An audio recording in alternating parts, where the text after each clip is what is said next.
Good evening once again, race fans. Welcome back. It's Friday night. It's time to settle in, get in your fill of racing. We have tonight for you the delayed broadcast of the MC Motorsport MCV8 series, the silver split from Monday night this week. And of course, as always, Simple Racing Broadcasts are here to take you through all of the action this evening from wherever you are around the country and around the world. It's a pleasure to be here once again. My name is Jared Cole, and I am joined, of course, in the commentary booth by my esteemed co-commentator, Dean Hopton. Biggles, how are you? Good evening. Welcome to everybody on your Friday night. Of course, Friday night's full of motor racing here at the MC Motorsport, and it's the MCV8 silver split that was prior this week, of course, but we can't do both. We can't be at both places at once, can we? I haven't figured out how to clone myself, no. Yeah, you got to talk to the old Batman actor, of course, that did it in Multiplicity movie, I think it is. But we are here, of course, as you'd mentioned, to get this over and done here for the silver split. We know that the gold split was interesting. We knew that overtaking was very, very difficult, wasn't it, Jared?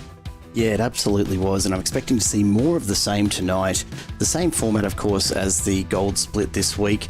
We've got 15 minutes of open qualifying, which the drivers will be getting underway with very, very soon. And then, of course, the 29-lap first race, 58 laps in race 2 with that reverse top 10 grid.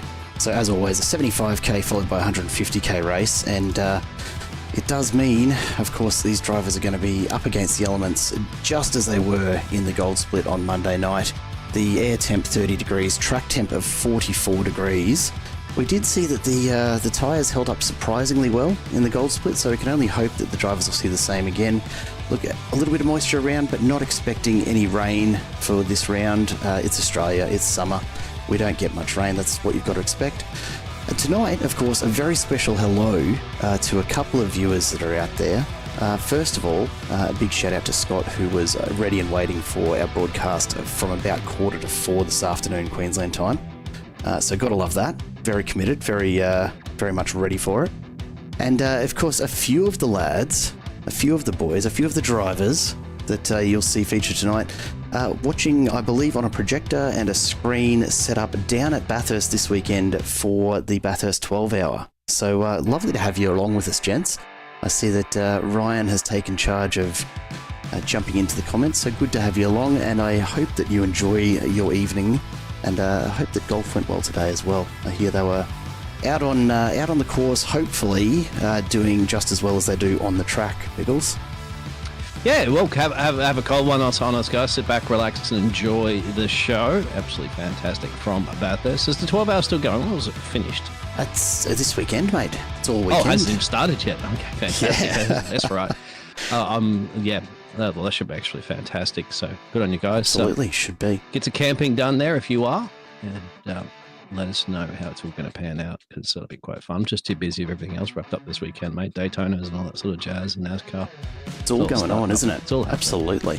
Hey, let's take a look at the point standings as they were before this race kicks off. And look, I will call out, there's a few things that need to be corrected here, because the drivers that did transfer across from the gold split to the silver after round 2 do need some correction in the points. So working on that in the background. So apologies, of course, to Nathan Bowman, to Mitch Curry. I suppose we'll give him some apologies. Josh Harris as well. We've got to fix your points up, guys. It's not really showing your true standings here. But for the drivers that have been in silver split from the start, still a very, very tight contest. Really, the top 5 all very, very close, and plenty of points on offer this week, as always. So it will be interesting to see how we finish up after tonight's qualifying round. And then, of course, the 2 races we've got to get through. It's a slightly bigger field than we had on Monday night. So we'll see just how tight the racing gets. I'm hoping everyone survives. We had a fairly clean race in the gold split, all things said and done, didn't we, Biggles? That we did, absolutely. So it was quite good. Not that many cars were in the kitty litter or facing in the wrong direction, which was fantastic. As you could see before there as well, too, Jake and Ryan are tied 61 points, and of course the leader Hayden was 369. So there's 6 to 1, half a dozen to another on that one, but still early-ish days on round 4 that we are here this evening. where I'm sure you'd be driving through somebody's house right now if it's in 2025. I believe that they did name some of the streets. They still kept them similar to some of the corner names and things like that. At least something relevant, of course, to this old racetrack, which is now a residential neighborhood. Yeah, it looks a little different these days. Of course, Oran Park, shut down in 2010, if memory serves. So Yes, sir. a 50-year history of racing, which is not insignificant at all. But of course, progress marches on, and it's. I think it's fortunate, really, that we have things like iRacing, where they can get out there, they can scan these tracks before they disappear from existence, and generations can drive them for years to come. It's pretty cool, really. So we see Scott Stevens not having the best run of his qualifying. Is it cold down there in Bathurst at the moment, even in the summertime? I'm just curious from everybody. Are you guys camping as well too, or are you crashing at somebody's house? I believe they are camped up on top of the mountain, if memory serves. And I suspect that after a day of golfing and an evening parked in front of the broadcast, I'm going to be very, very surprised if they feel any cold, even if it is there. You know exactly what I mean, gents. As we just try to get ourselves sorted here. I'm not sure why we're getting no audio this evening, so I'm going to have to get that sorted out for you. Bear with us, guys, and we'll get that underway. There's always something, isn't there, Biggles? There is. But hey, that's just the joys of live broadcasting. It happens, I mean, motorsports networks generally have a crew of about 30 people doing this, so one person's probably dedicated just to the sound of that's being projected through. In this case, Jared has to do it as a jack of all trades. That's share me fine. the information as well too, so I can see the pictures. We've got live timing. We'll just do what we can, right? That's all. That's all. But we've got it. It's sorted. We're underway. We've got audio coming through, so everyone down there gets to listen to something other than just our choice of music. So probably hearing cars cruise around the Bathurst track at the moment in the background. Yeah, exactly. Some practice sessions or something like that, but there's not illuminated at night, so I'm not sure if there's anybody allowed if the track's cold or if it's hot this time around. I did actually catch a bit of the qualifying sessions and stuff this morning. Working from home today, and had it on the other screen in the background while I was working through some stuff. So yeah, it's looking all right down there. Actually, sound is good. Thank you, Scott, for confirming. Apparently, Josh Harris has jumpers on because I don't know. It's cold. And what's the temperature in Bathurst tonight? I wonder. Probably a fair sight cooler than what we're seeing on track here, as Matt Bakir makes his way around.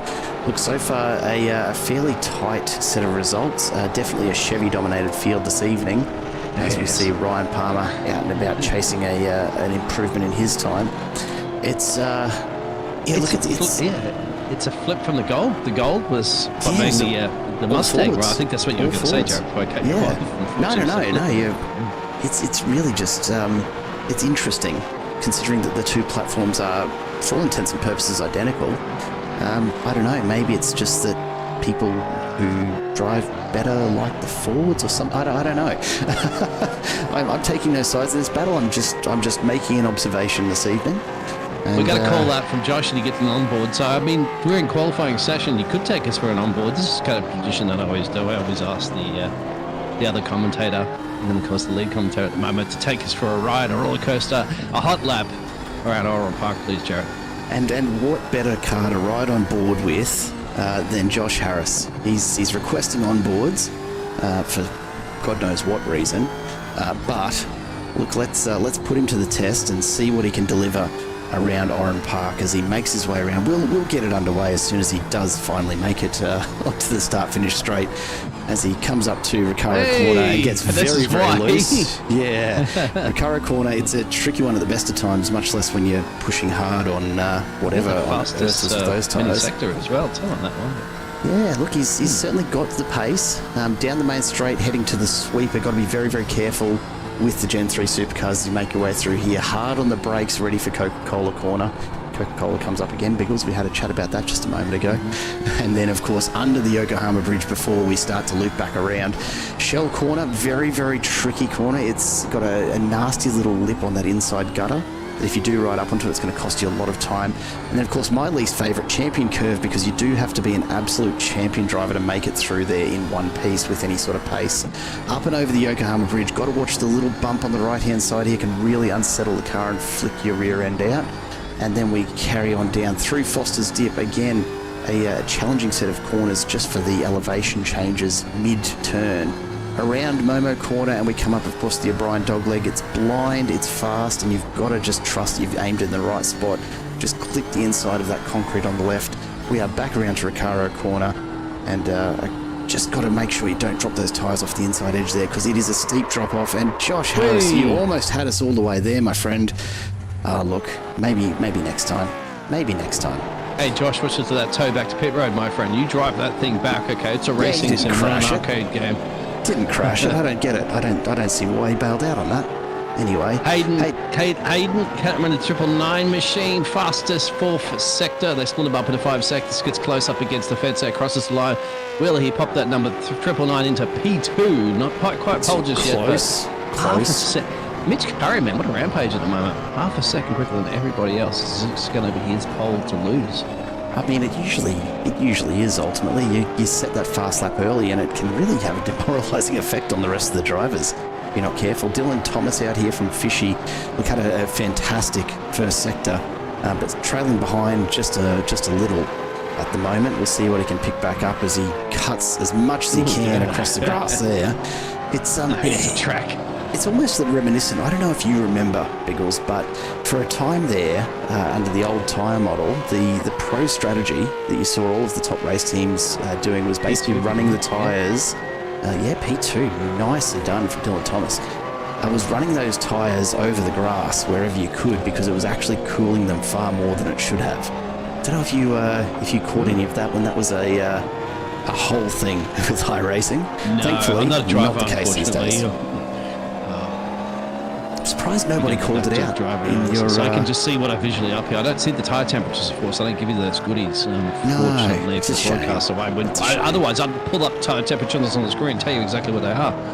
But they have to hide that, of course. Otherwise, spotters will out there and tell their drivers, "Hey, we've got this information on the broadcast. We can tell exactly this person's car has got this fuel and this sort of, Yeah, this is why we put a delay on the broadcast anyway, just to reduce that as best we can. Yeah, Spa Grassgate, Scott's on the money. He knows it. He's seen it. He was there for it. It was. Was that the 24-hour Spa? Is that the 24-hour Spa when they were all cutting it? But that was also cutting time, wasn't it, in the official iRacing event? Yes, no, that's Le Mans. That was doing Le Mans as well too. There was also But basically, running over the grass and cooling the tyres down and getting a significant grip boost. Which, doesn't quite align with reality, as we see Martin Lipsky making his way up and over the Yokohama Bridge and around, heading for Foster's Dip again. Nice looking livery. I swear this is evolving just a little from week to week. Of course, Tulip Racing. That's illegal. What's up with that? Didn't drive that to the track, I'll bet. That or he's taken the plate off so that the insurance company don't realise he's tracking it, right?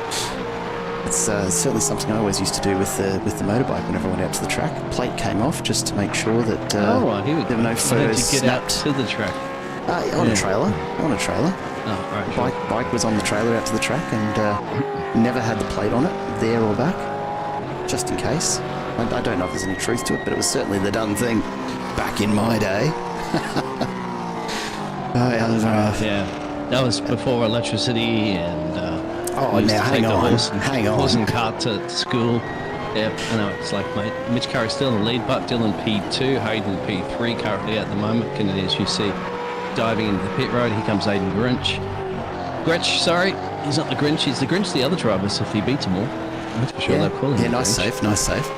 Stealing everybody's positions. Hey, Darren Lofton's on a good run at the moment for improving his time. Couple of green sectors there.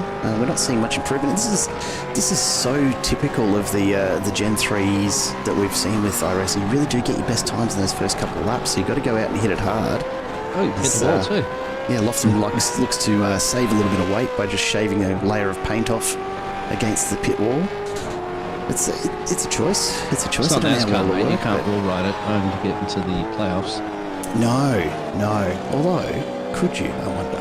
Probably not at Oran Park. That wall is certainly not smooth enough to get away with You that. could ride that wall, actually. I don't know, drivers. You can let us know that if you could just tap the wall, of course, because you just got the start-finish line now. And, of course, under qualifying, you can just tow that car straight back and then throw it back out if you've got time. So why not? I mean, if you can get that little bit of faster exit and use the wall as a barrier, you may have a little bit of an advantage. Maybe I'm giving a little bit of my trade secrets away. Trade secrets. Greg Patrick heading out, of course, in the Full Send Motorsports entry, just around for his 9th qualifying lap, trying to get that in there. Scott asking how Adrian has his full name on the window banner. I am not actually certain. I believe, though, Scott, that is a setting in iRacing somewhere where you can choose how much of your name gets shown, something like that. iRacing hack. Yeah. That's a good question. Adrian Gresh, where are you, my friend? Let's take a look. Sure enough, there it is, full name on the banner. Hey, drift. I've seen that with Josh Harris as well. He's got his full name on there. I believe Ryan Palmer does as well. So it's a setting somewhere, I'm sure, in iRacing. Bathurst crew, come on, let's hear it from you. Yeah, some of you drivers don't put to your team names in there, although, some drivers don't have their team names in there. There you go. Naughty. If the admin of the league set a person's nickname in the UI, then the name comes up. So there you go. That must be it. Guess what the admin inbox is going to be full of in terms of requests when they get back from Bathurst. Actually, Jared can override it too. I could send him DM messages as well. Just okay, thanks. Yeah, inbox. make that me as well. I appreciate it. That is the end of this qualifying session. Let's take a look at how they've stacked up as we get ready to go racing in race number 1 here this evening. 29 laps, 75 kilometres to go. And Mitch Curry out in front of 108.2, a full 4/10 ahead of Seth Stevens on P2 there. Hayden Cupid and Greg Patrick in the second row. Ryan Palmer and Josh Harris, the teammates, alongside each other in row 3. Then Aaron James, Matt Bakir behind them. Adrian Gresh and Scott Stevens rounding out the top 10 ahead of Simon Caplet and Daniel Harrod. We go further back, Darren Lofton alongside Ronald Long and Jake Robiard alongside Martin Lipsky. Jimmy Peacock and Nathan Bowman. Dylan Thomas, we do need to sort out his class entry as well. So we'll get him sorted and make sure that he shows up appropriately in there. That will have to be fixed before race 2. So I'll get to work on that as we get ready to go racing here at Oran Park, and a bit of cloud cover. These guys are getting spoiled by the weather. It's certainly not something that the gold split had. So look, they should take advantage of that while they can, right? It is the advantage, obviously, that both of these races were occurring at the same time, but the iRacing gods are going to deem the weather differently between the splits. And as you can see, this is why both races will be different, of course, in classes, but also in the weather conditions. So you may be able to see some of these silver drivers performing quicker lap times than the gold splits because of the simple fact that the weather might be on their side, as you said. You never know. You never know. As we just wait for these guys to get set to go racing. Gentlemen, start your engines. Yeah, I'm getting motivated. Look, I'm not using sound effects. Not using sound effects. That's true. Not yet. Not yet. So how about the old school of Le Mans where you had to run out of the pit lane into your car, fire up the engine and get it going? Oof. If only iRacing would incorporate that somehow. Yeah, you got to go to your racing rig. Here we go. We are getting underway. Heat 1 tonight. 29 laps. Waiting on the last of the drivers to grid up.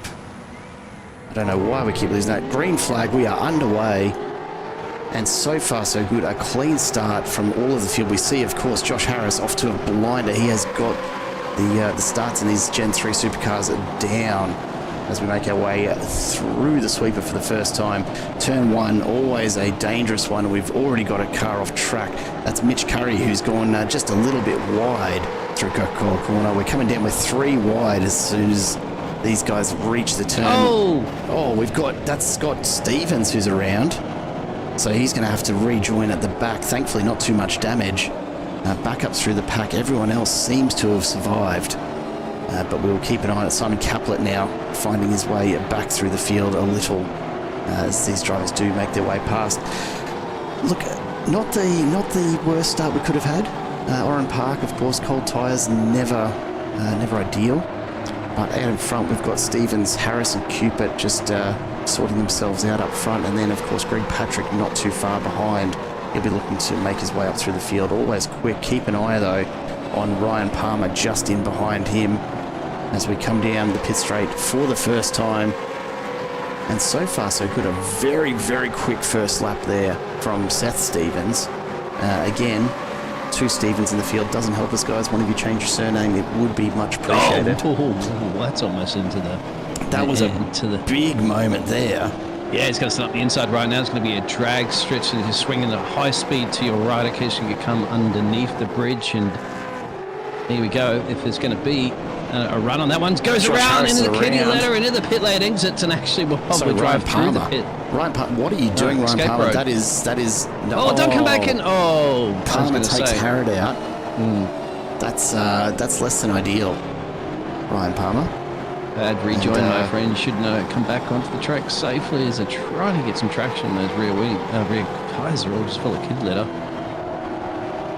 Yeah, 1.7 gap right now. Josh Harris has 2 up the road, my friend. The 221 and the 99. P1, P2 are gone. Keep an eye on Aaron James here, though, as he makes his way through the field. He's got Matt Bakir going with him. So looking to close down Dylan Thomas, who's starting to pull away a little in front. But need to keep an eye up front because Seth Stevens is starting to make a move. Greg Patrick now finding himself under pressure from Mitch Curry. Best or worst rejoin ever. Yeah, Josh Harris, I think I think one of those 2 options is certainly correct. It's definitely not best rejoin I've ever seen. He talked to the other driver about that. He tagged him to it. I'm sure he'll be disagreeing with that. Unsurprisingly, a black flag for Ryan Palmer. So, no surprises there at all, as we see Nathan Bowman making his way past Martin Lipsky in a bit of an unusual livery for him. That is not an all-white livery. And I don't know quite what to make of that, Mr. Bowman. They finally got the paint on the car. They just had the undercoat for a few races. He was waiting for the paint wasn't in stock, so they got it sorted out and so coated on the car.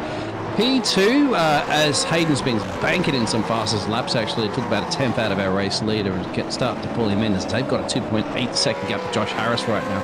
Mitch Curry is probably kicking himself for that race start. He dropped 4 places from the pole position. He's got a bit of work to do back here in P5. First, he's got to get rid of Greg Patrick in front of him and overtake Patrick, that is, not gore him. Well, doesn't have to worry about that. Patrick goes in the kitty litter. Very wide.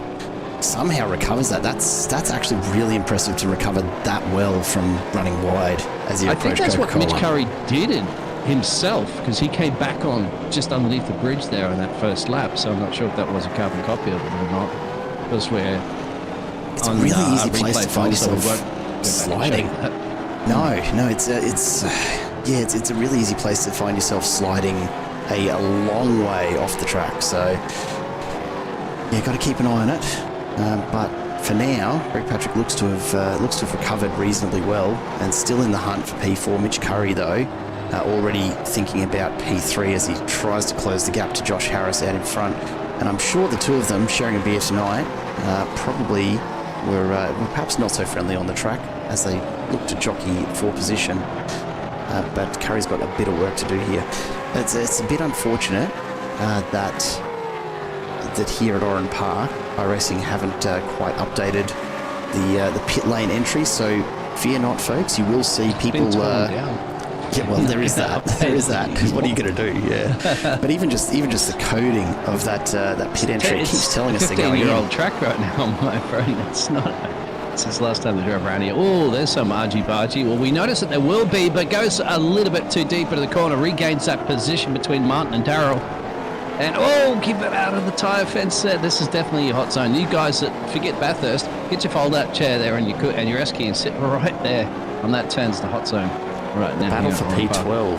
Yeah, all 4 of them still in it. Peacock leading, but Scott Stevens right behind, ready to capitalise on a mistake. Champions Corner claims another victim. Lucky to keep it straight as they make their way up over the bridge once again. Lap 5 of this first heat. And so far, relatively clean, but there's certainly a few battles going on. Jake Robiard further up as well has tacked on, has Adrian Gresh tacked on to the back of his Mustang. and he'll be looking to shake him if he can, but it's a tricky straight to try and get away on. And battle for P1, P2 are still brewing. They're pretty close. It's a similar situation. This is probably the closest it's been for a while now. So here it is, setting one up the inside there, perhaps. Just letting him a little bit of a reminder there from Hayden is to Steph that I'm coming. Absolutely, still right on it. The Team 15 entry, look, it stands out on track, and maybe that's a psychological warfare type paint job where he's trying to make the car look even bigger than it actually is. So far so good. Seth Stevens managing to hold Hayden Cupid at bay, but here comes Mitch Curry. He's starting to reel Josh Harris in. The two of these will be going at it in no time, I'm sure. Now we saw a very, very tough track to pass on. It's going to need either a mistake from Harris or a huge send from Mitch Curry to make it through. This is it. This is where you want to be. You want to be about 1/10. He's to 3/10 now. 1/10 is going to be ideal to take the attack into turn one. As you can see, it's just not going to be enough. As soon as you get out there and break that dirty air, you'll just basically scrub yourself about 10 kilometers an hour speed. So he knows it. You got to force the other driver to mistake. We saw that in the gold split as well too. You just got to keep pouncing, just going to fill their mirrors up full of your car, and then force them into a mistake on the final turn. That's been the opportunity, and then get them in the turn one, turn two, of course, and sweeping the way around. We get into the tricky S sector, of course. You just look back on yourself again as you go over the bridge. Absolutely, and of course the final turn here, Recaro Corner, was where we saw all of the action on Monday night. It's absolutely been the pick of the places to make the pass happen. And I think Mitch Curry probably considering that right about now as well, as we come around once again. He's certainly in position for it. We'll be looking to set up Josh Harris, just moving a little further over perhaps than he ideally would like to have to. As you see the car's scraping the bottom once again. This is it. He's close enough. There's 1/10. You should be able to make the opportunity right now, because you're not going to get many other opportunities around here, Mr. Mitch Curry. Coming down straight to the sweeper. The question is, who's got the guts to go later under braking? Mitch Curry making the smart choice, just happy to sit in for the moment and just try and look for another opportunity. And here we go up the inside. As we come down to Shell Corner, he hasn't quite got the position. It's such a tough track to pass on at the best of times, and you try it in the supercars, they're so evenly matched. You've really got to get just the absolute best line, best drive out of there. I would hope that this is why I keep saying iRacing needs to allow this to be more open source for some track modifications, so that in tracks like this, of course, which don't exist in the real world anymore, allow some people to add an extra corner. And let's go back and have a look what happened here. Seth Stevens off track, and Cupid goes through. So a change in the lead. Hayden Cupid now out in front and leading this race. That mistake just making a huge difference to the gap. These guys were nose to tail for so long there, and all of a sudden Seth Stevens with a lot of work to do to catch up again. Yeah, as I was saying before, just allow some modifications perhaps, and you could probably, if you added a longer straight in this one, and maybe another straight somewhere, you would actually generate so much more overtaking on this track. And of course, this doesn't exist anymore. Why not?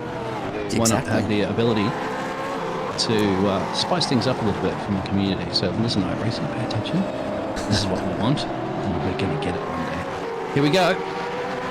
Mitch on a fantastic battle for P3 again. Absolutely. Mitch Curry wants his places back after dropping his pole. But Josh Harris not giving it up easily. Now I've got to reckon that the amount of bottoming out that we're seeing from these cars is actually a function of this being a delayed broadcast, as opposed to how much these guys have got the ride height lowered, because they certainly weren't bottoming out like this in the gold split. So I'm prepared to say that that's just a feature of a delayed broadcast rather than actually what's happening here. Mitch Curry, though, I tell you what, he's trying to set up for something here. I can't decide what exactly it is, but he's trying to set up for a move here, and is just filling Josh Harris's mirrors. Greg Patrick and of course Dylan Thomaso just sitting back for the moment. You know, they're not pushing up. They're not trying to make anything of this little battle because, of course, one of the easiest ways to pick up a couple of spots is to just wait for that driver to get impatient and take both of them out. Curry looks up the inside into Recaro. Yeah, absolutely. So that's what you want to be, and it'll bunch him up this battle because clearly, Mitch Curry is quicker. But once again, it's one thing to catch, another thing to overtake. You can't really do it. Josh Harris doesn't have to do anything crazy. He knows that track position is very powerful around here, and as long as he doesn't make mistakes and critical overtaking corners, which there aren't many of, he can hold on to this third step of the podium, no problem. Yeah, it's absolutely possible, but Mitch Curry pushing hard here, the pressure absolutely on. Let's go on board and take a look at this as we make our way around once again. Lap 10 of 29 here at Oran Park, and so far, not finding a way past. It's just gonna go get nicked out there. Josh Harris, because Joshy knows he's got the boss man behind him, but Josh, you know that for a fact as we're talking, mate. You make that 989 Ford, Chevy, sorry. It just reminds me of Ford Livery, but Craig Lowndes. But yeah, you know what I'm talking about. Just doing what he needs to do. But problem is, Josh, you're dropping 4 seconds off the race leader, so you're going to move on. He's got Ford. Why has he got Ford written on that car? And he's in a Chevy. Look, it's best not to question these things from the ADHD guys. It's just a feature, not a bug. It's what they do. Mitch Curry looking resplendent as always, very relaxed in the seat there. Smiling, he's sweating. No, it's looking making it a little easier at the moment. Your seatbelt's loose, mate. You're going to get back in the pit lane. Apparently it happened in Formula 1 time. I think it was Nigel Mansell had a loose seatbelt. Well, sometimes the swing drivers had loose seatbelts, but they didn't tell their teammates on the radio because they get pulled back in a pit lane by race control. But it is scary being in a Formula 1 carrying your seatbelts loose. That's to show how much they're willing to risk their lives. Considering how they sit in there as Darren Lofton makes his way past, Jimmy Peacock finds himself off the track. So, yeah, look, I guess from a Formula car perspective, seatbelts are only a problem if you're upside down, right? You're sitting pretty deep in them. It's fine. It's fine. You don't want to be loose in there. You have a couple of broken ribs and things like that. As Josh says, it's only a Ford Livery, but Fords are beep. And, whoa! Don't worry about that one. We'll get back to you on that, Josh, because I think you got your hands full of Mitch Curry right now. And there it is. There it is. So Mitch Curry finds himself finally getting through there. They're going to be side by side into the sweeper. This is always dangerous. One of them's going to have to back it off just a little here. Curry wants to maintain the inside line, pushes Harris wide. Can Harris respond? Bit of an over-under opportunity here. Oh, he can, because Mitch gets on that kitty litter. As somebody's kicked up on the track there, no grip, gets the rear end, lays it down, does a little bit of a loosey-goosey, but manages to hold on. That could have been a scary moment, a Code Brown moment there for the boss man, but he's managed to survive and hold on, so he has stolen that podium position away from Josh Harris. He's dropped back a little bit now. A lot of work for Josh to retake that position right now. Firstly, he can force Mitch Curry into a mistake, but there it is. Not many overtaking opportunities, but Mitch Curry's showing you how you can get it done around here 12 laps later.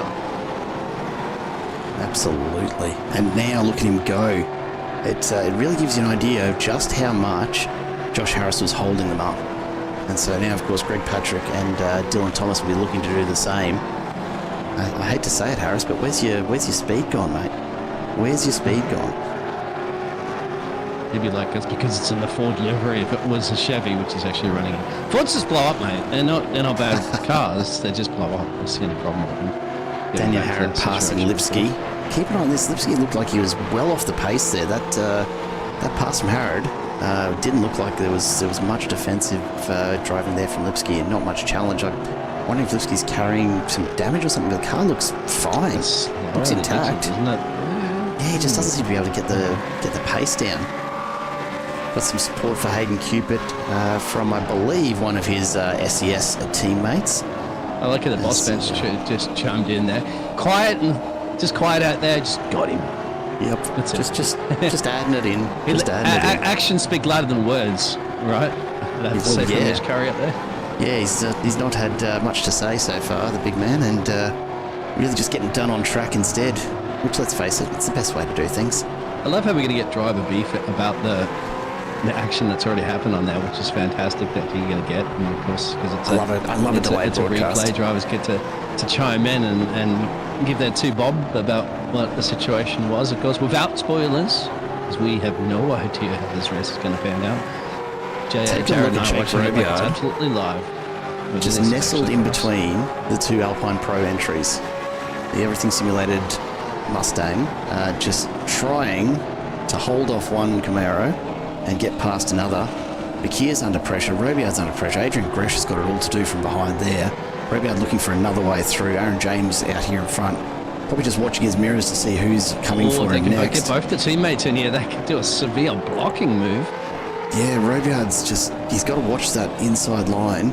Gets too loose. At the moment though, hanging in there. So we'll keep an eye on this battle. It continues. The front three really starting to spread out now. You can see Mitch Curry walking away from Josh Harris. As we welcome back Smashing Apex. Get the popcorn on the way. Smash those Apexes, man. You lunching away in your popcorn. You should mention the top four. Bit of a gap. Josh Harris, of course, said it. I had out Greg Patrick there, Dylan Thomas, a little bit further down the field. You'll see that pit lane that you mentioned earlier pops up every time they pass the pit lane entrance. Into the pit lane, just It'll sort yet. itself out eventually. It's fine. It's fine. Adrian Gresh closing in on Robyard here. He's got a good run. Can't make it happen at the sweeper, but will he go under brakes here? No, backs it off early. And look, probably not a bad decision because it's really, really hard to recover if you do over-brake it into Coca-Cola corner there. It's a rough track. It really is. You can't afford mistakes here because it will cost you a lot of time, a lot of track position. So we see the clouds just starting to make their way over, a little bit of shade happening, hopefully bringing the track temperatures down just a touch for these guys. Lap 15 of 29, we're halfway home as Bakir and Gresh, the two teammates, continue to just sandwich Jake Robyard in that Everything Simulated entry. Taking a look up the field a little further, Josh Harris, Greg Patrick quite happy to just sit on his tail at the moment. No choice, doesn't he?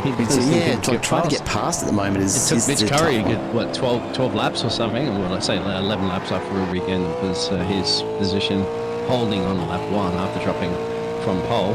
And there's Josh Harris, big smile on his face. He's a You have a happy bigger bloke, smile on isn't your he? face if you're at P3, but we'll take P4 at the moment there, Josh. It's about all he can do at the moment. And again, just holding his apexes, holding his lines, and keeping them at bay for a little while longer. We'll keep an eye, though, on this battle. Jake Robyard finds himself going a little wide.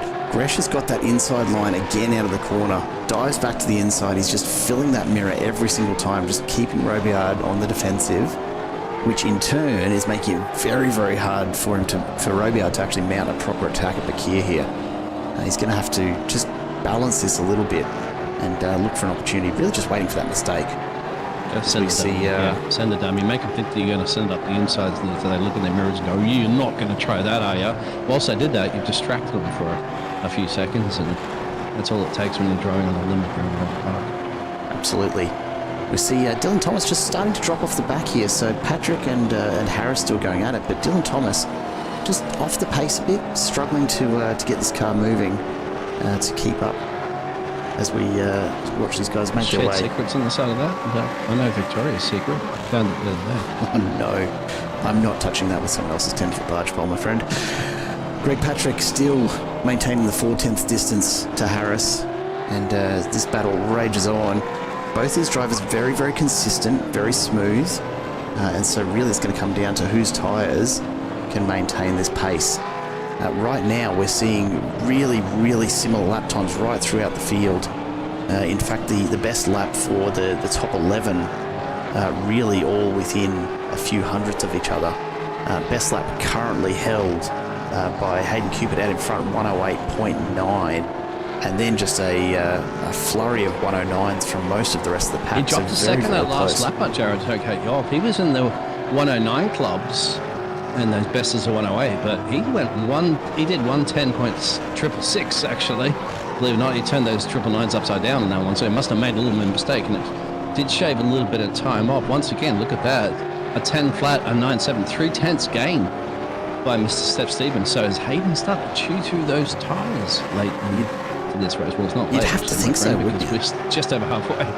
But this is what we've seen so consistently, is that these tyres do seem to have that little bit of a fall off and it seems to be at around about that sort of, 30 odd kilometre mark, 18 laps in, about 30 Ks in, and my maths is really rough, so forgive me if I'm well off the pace there.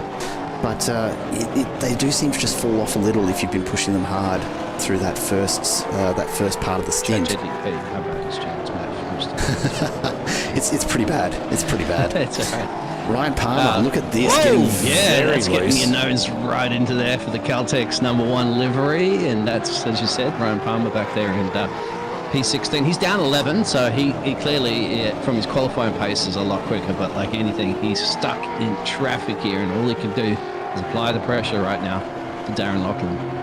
Nothing quite like a drive-through to send you to the back of the pack, is there? Oh, it was a drive-through, that's right, yeah. But unsafe free entry that you were mentioning before, smashing Apex, has returned from watching the rejoin of rejoins. Well, he was the one, but we can't show the replay, unfortunately, because we are working on replay. It's like rewinding a cassette tape and rewinding it back. It was certainly a re-entry. He definitely got back on the track. There's no denying that. But yeah, look, probably the less said the better. As we continue to watch the battle for 8th, Bakir, Robiard, Gresh. The order unchanged at the moment. But here we go, 3 wide down the main straight. Lipsky on the outside, Palmer trying to get just a little bit of a run off the tail end of Lofton. So he's just going to have to tuck in back there. Now these two side by side, Palmer's got to be careful not to go into the back of either of them. He sends it up the inside of Lipsky, pushes Lipsky wide, he's out onto the marbles. He's going to have to really get that car under control to find himself back on the inside. Line coming to right now. Palmer late on the brakes though, and establishes himself in the corner, makes it through. And said, "Nah, mate, I'm not getting involved in this one." It's not a bad choice. Not a bad choice. We've seen Ryan Palmer through that section be a little less than consistent, let's say, and so I'd be steering clear of him too. Oh, big moment there. That's Lofton off the track, bounces off Ryan Palmer. Let's go back and see if we can catch what actually happened there. Say that they were close enough, mate. It might have got into him there. Yeah, let's go back and take a look at it. There's got to be some door banging there. There it just turns in on Palmer. And Palmer says, "Thank you very much. I'll just send you to the Shadow Realm. Off you go." And away we go again. Yeah, well, that's the problem. I mean, it's easy to do. It's unfortunate, and certainly in those high speeds, it's going to be somebody's probably going off in the kitty litter and going around. But it's so difficult to overtake that you've got to take those risks as drivers. And of course, the stewards at B, the racing stewards will be looking at one going, well, from different angles and different perspectives, and going, "No, sorry, mate, you've got to allow the space somehow." And we'll see whether or not it's going to be penalising the drivers. Yeah, exactly right. Now, Bakir starting to pull away. I think we've had maybe just a little bit too much door-to-door action with Robiard and Gresh. They've started to lose a bit of time, and now Scott Stevens is having a look into whether he can just tack on the back and get involved in this battle as well. Yeah, Palmer doing Palmer things in the chat. That's Patrick too was really close there to back Josh Harris as well too. I know there's 2 different battles that are forming. Gentlemen, choreograph your drivers at the moment listening. Choreograph your overtakes so that once we finish the camera battle in 1, you then get your overtake done after. Okay, so it's right on cue. Is that so much to ask? Before. That's how you do it. I'm directing you. we don't rig races here, do we? No. Here we go. Gresh and Robiard. Robiard just didn't have the pace out of the corner, and so they're going to be side by side. Gresh on the inside of the sweeper, but backs it out just a little earlier. Robiard commits and maintains his position. So he was lucky because he was not lifting, was he? He knew that he was not lifting. He couldn't really go side by side through there, so that they had to back off. So, he's backed off into the kitty litter, Jake. Locks it up, gets into the marbles, and that's it. Drops the position. Scott Stevens goes through as well. Calm down, just gentle with your loud pedal, mate. You know, she'll go around. The tyres are screaming hot right now. You don't want to lose any more places. You're down to P11. Cool, calm and collective. Build the speed back up there. There's plenty of space for him. But he's got to regroup. Yeah, and he's also at a good position for the reverse grid, so he wants to fight his way back up to P10. Absolutely, as we see Josh Harris continuing to hold off Greg Patrick. Dylan Thomas, looks certainly not keeping the pace that these guys are, maybe saving the tyres a little, but he's got to be careful. Aaron James is slowly but surely reeling him in. Out in front though, Stevens and Curry, still not much separating those two up front, so we'll keep an eye on that battle. But right now, it's Josh Harris and Greg Patrick battling it out for P4. And just up the road from them, Mitch Curry makes it through on Seth Stevens. Wow. We'll go back. We'll check it out again. Let's try and look at it. That's, yeah, well. Seth Stevens again goes wide. Yeah, you don't open your door like that, my friend. Mitch Curry has just walked straight into it and said, thank you very much. He's taken your TV, your stereo, and your racing rig and walked away. That's what typical happens of when you leave the door unlocked. Typical of a Fox fan, though, isn't it? He burgled the position, was what I was referring to. Burgled the position. Look, I'm not going to win any friends tonight, I'm pretty sure. That's what happens. Mitch Curry's going to steal it. And he's not fighting. I'll tell you what, that's not bad, considering you look at Mitch Curry was down to about P6 in lap 1, and he's fighting his way back up to P2. But he's got a 2.6 second gap there. We'll see. Well, now he's in clear out what his lap times can do, but he's only got 7 laps to get done. It's a long way to keep it. You wouldn't think he's going to reel him in and challenge for P1. This is where I'm curious to see if Harris can actually hold this. Because Patrick has consistently, like, just reeled him in lap after lap after lap. Just can't quite find the pass. You know, just hasn't managed to actually set himself up, particularly into that last corner, to get past Harris. And I honestly think Patrick's got the pace here, but Harris is either defending brilliantly or just fast enough to be a pain. And either way, the result is the same. Greg Patrick cannot get through, cannot regather P4. So Harris has got all the work to do. We're in lap 23, so he's getting closer and closer to the finish. These tyres... He kept saving his tyres. He might be just deliberately going a little bit slower, sticking to a delta. And then... It could be. He can... in the dirty air, Greg Patrick just, drive harder and chew more with those tyres. Could be a straight. Josh is like, what are you talking about, Biggles? I'm fast. I'm driving as fast as I can. Yeah, I'm just trying. We're entertainers. We're good entertainment. See, this is again, Greg Patrick again starting to reel him in just before that final corner. Patrick's got this shot. Oh, can't quite send it. That's threatening. We saw that. No way. Because he would have known Josh was going to go straight back into him and he would have caught him. We saw that again and again and again in the gold split. That final corner, Recaro corner, just presenting so many opportunities if you've got the intestinal fortitude to hold off on the brakes. That's Jimmy Peacock. Jimmy Peacock has run off the road and waiting to rejoin. So probably the smart Hey, that's move. how you rejoin, Jimmy. Thank you. Yeah, showing us how it's done. Ryan Palmer, take notes, my friend. As Greg Patrick continues, let's jump on board and see what he's been looking at for all of these laps. There we go, Greg Patrick, not Josh Harris. Takes a moment for that photo to update. Honestly, a better looking bloke than Josh Harris anyway. Very, very nicely coordinating his colours, of course, with the team livery. And he's been staring at the background for a while. Technical engineer of a V8 supercar team.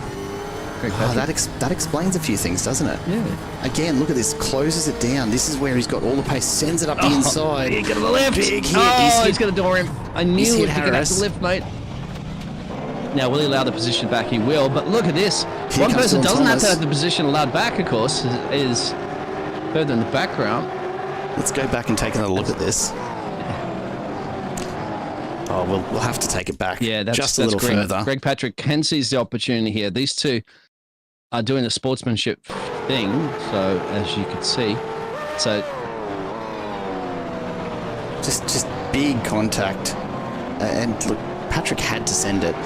We'll go back and we'll take another look because who steals that position back there? Is that the one from behind that? That's Dylan Thomas coming through behind. Dylan Thomas, that's right. Yeah, so keep an eye on this. It was just a little daylight dollar short. You can see a slight little lock-up, I think it was. There. Just before he realised he wasn't going to make it. It was close. He would have had that if Harris hadn't turned him just then. Hey, here comes Aaron James as well. Oh, Greg Patrick battling again. Oh, the three of them. That's got to be close. Harris right on Dylan Thomas's rear bumper. It's now a three-way battle for fourth. The front three, very, very comfortable. You'd have to think that we've got our podium sorted here. Good second and a half in between, but keep an eye on them. Let's jump on board though with Dylan Thomas. Check it behind. Yeah, so Harris is off. Yep, Josh Harris drops back a couple of places right now, so it certainly is heated up. I'm not quite sure what's happened there. Has he just cooked his tyres and all of a sudden can't get the grip? Because he's dropped right off the back of Patrick now. And all of a sudden, yeah, look at this. He's got 4 cars lurking. Oh, we see. That's one of the Alpine Pro. That's Matt Bakir off into the dirt behind. Aaron James starting to try and track him down. Scott Stevens, Adrian Bresch. They're all here. Josh Harris, he's been fighting Greg Patrick for most of this race. And he's now got to keep a very close eye on the rear view still for these last 4 laps as we make our way around lap 26 now. I don't think this is completely over yet with this battle brewing. I've been keeping an eye on Mitch Curry, and he's actually been... He's been pulling really 9. He's shaving 2/10 sometimes a lap off race leader Hayden Culprit. So this is actually getting closer and closer. It's just he's 8/10 down already now. So he's shaved another 2/10 basically in half. A couple of turns, a couple of sectors. So with a handful of laps to go, can Mitch Curry get past the 999 Ford? I mean, he's really, all of a sudden, I think Cupid's just, those tyres have just reached the end of their life for this race. And so he's really just hanging in there. But here comes Curry. Where is he finding this extra gear at this point? I don't know what it is, but he's finding it. Now it's up to Hayden to turn it up right now. If he has been sandbagging a little bit to save some tyres, he can't afford to. Look at the way that Mitch just threw the car in. He's driving like this is the last lap of the race. We really only a handful to go here. And I tell you what, if you're Hayden right now, and all of a sudden your mirrors are full of that 89 machine there from Mitch, you'd be a little bit worried going, hang on, do I have enough time here? I might have to actually start hitting that. Oh, he realises he's got his cruise control turned on. He's going to turn it off right now. Better. Yeah, got to get back into it. This is where the battle has shifted all of a sudden as we see Greg Patrick and Dylan Thomas continuing to battle. Keep an eye on that timing tower. We'll come back to it if we need to. Chat too. Hey, Dan. Hey, crowd favourite Danny P. He's there. Are you down about this as well, watching this race on the big screen, apparently, to Danny P? Scott Stevens, big lock up into Aaron James. Thankfully recovers. There goes Gresh past both of them. Yeah. Sportsmanship, one-on-one again, too, between the drivers. They realised that, hey, I didn't get the overtake legitimately, so they allow that to continue the battle. Here I was just checking in on that battle because they were looking close, and love catching that sort of stuff as it happens. It saves me having to find your replay, folks. But Mitch Curry... cursing people there, you know? I am, absolutely. Watch Mitch Curry now fly off into the kitty litter just because I've come back to him. No, he's been very, very consistent all night, just, again, reeling Hayden in lap by lap. He's starting to run out of time, though. Probably a lap and 3/4 to go. So if Curry's going to make a move, it's going to have to be very, very soon. Not much in this right now, as we see them heading up over Yokohama Bridge once again. And keep an eye in the background. I would hate to see Hayden still at it. Hayden go sideways and sideways e-sport machine. He's doing a solid job in the lead of this race, and he deserves to win. Mitch Curry's going to try to apply that pressure as much as possible. Good on Mitch Curry for absolutely fantastic recovery drive. That's why you do your Winston Churchill, never give up, never surrender, and certainly hasn't. With a cigar in his mouth there and a brandy in the other hand. I'm pretty sure that's how Mitch Curry drives most nights. Can we get a bit of an idea of that? What's the rear view from Hayden? Yeah, look, we can make that happen for you. This is the look back from Hayden Cupid's. For a like only. Yeah, for a like and a subscribe. Absolutely. The Mustang. Looking back at that Chevy, here he comes. Red Bull gives you wings. I don't know if it's just Red Bull that Mitch Curry's been drinking tonight, but certainly on track right here at Oran Park. He is all over the back of Cupid as we get onto the last lap. Yeah, if you could read that from his front fender, then you definitely... Yeah, it's probably not ideal for you, is it? It's too close to you if you could read that. Yeah, not where you want to find yourself, but one lap to go. Really not a whole lot of opportunity left for Mitch Curry at this point. If he's going to go for this, he's going to have to absolutely send it into Recaro, and that does not bode well at all for either of these drivers. It might get you a one race suspension ban if you do that, boss man. It well could. Here we go. Of race control. I think he's going to be thinking second race. Not enough. Hayden's going to get this one. And Absolutely fantastic drive from Hayden Cupid. As he makes the way to line, nothing in it at the end. Mitch Curry right behind him. A 1-2 finish for those two, and stayed that way for a lot of laps. And of course, Seth Stevens, unfortunate not to find himself higher up on the podium. Greg Patrick has managed to shake Dylan Thomas and finds himself quite comfortably ahead as he comes across the line in fourth. We'll wait for the rest of these drivers to make their way through. Josh Harris now just crossing the line. A little bit of a battle for Scott Stevens, the last moment gasp at it. And here comes Daniel Harrod, looking for an opportunity to make his way past Nathan Bowman. Can't quite get there, so he's going to need a good drive out of this final corner. He does have it, but it's not going to be enough. It's only a short run to the line. And in the end, 2/10 between them. Great racing. What happened, Josh? P6 now when you were battling it out for a podium earlier. I knew it's gone all quiet in the chat. He has a bit, hasn't he? I wonder what happened there to get him to go all quiet. I think there might have been something that happened in that race. I don't know if I caught it there, Biggles. It's look, a fantastic finish all around as we look to the results.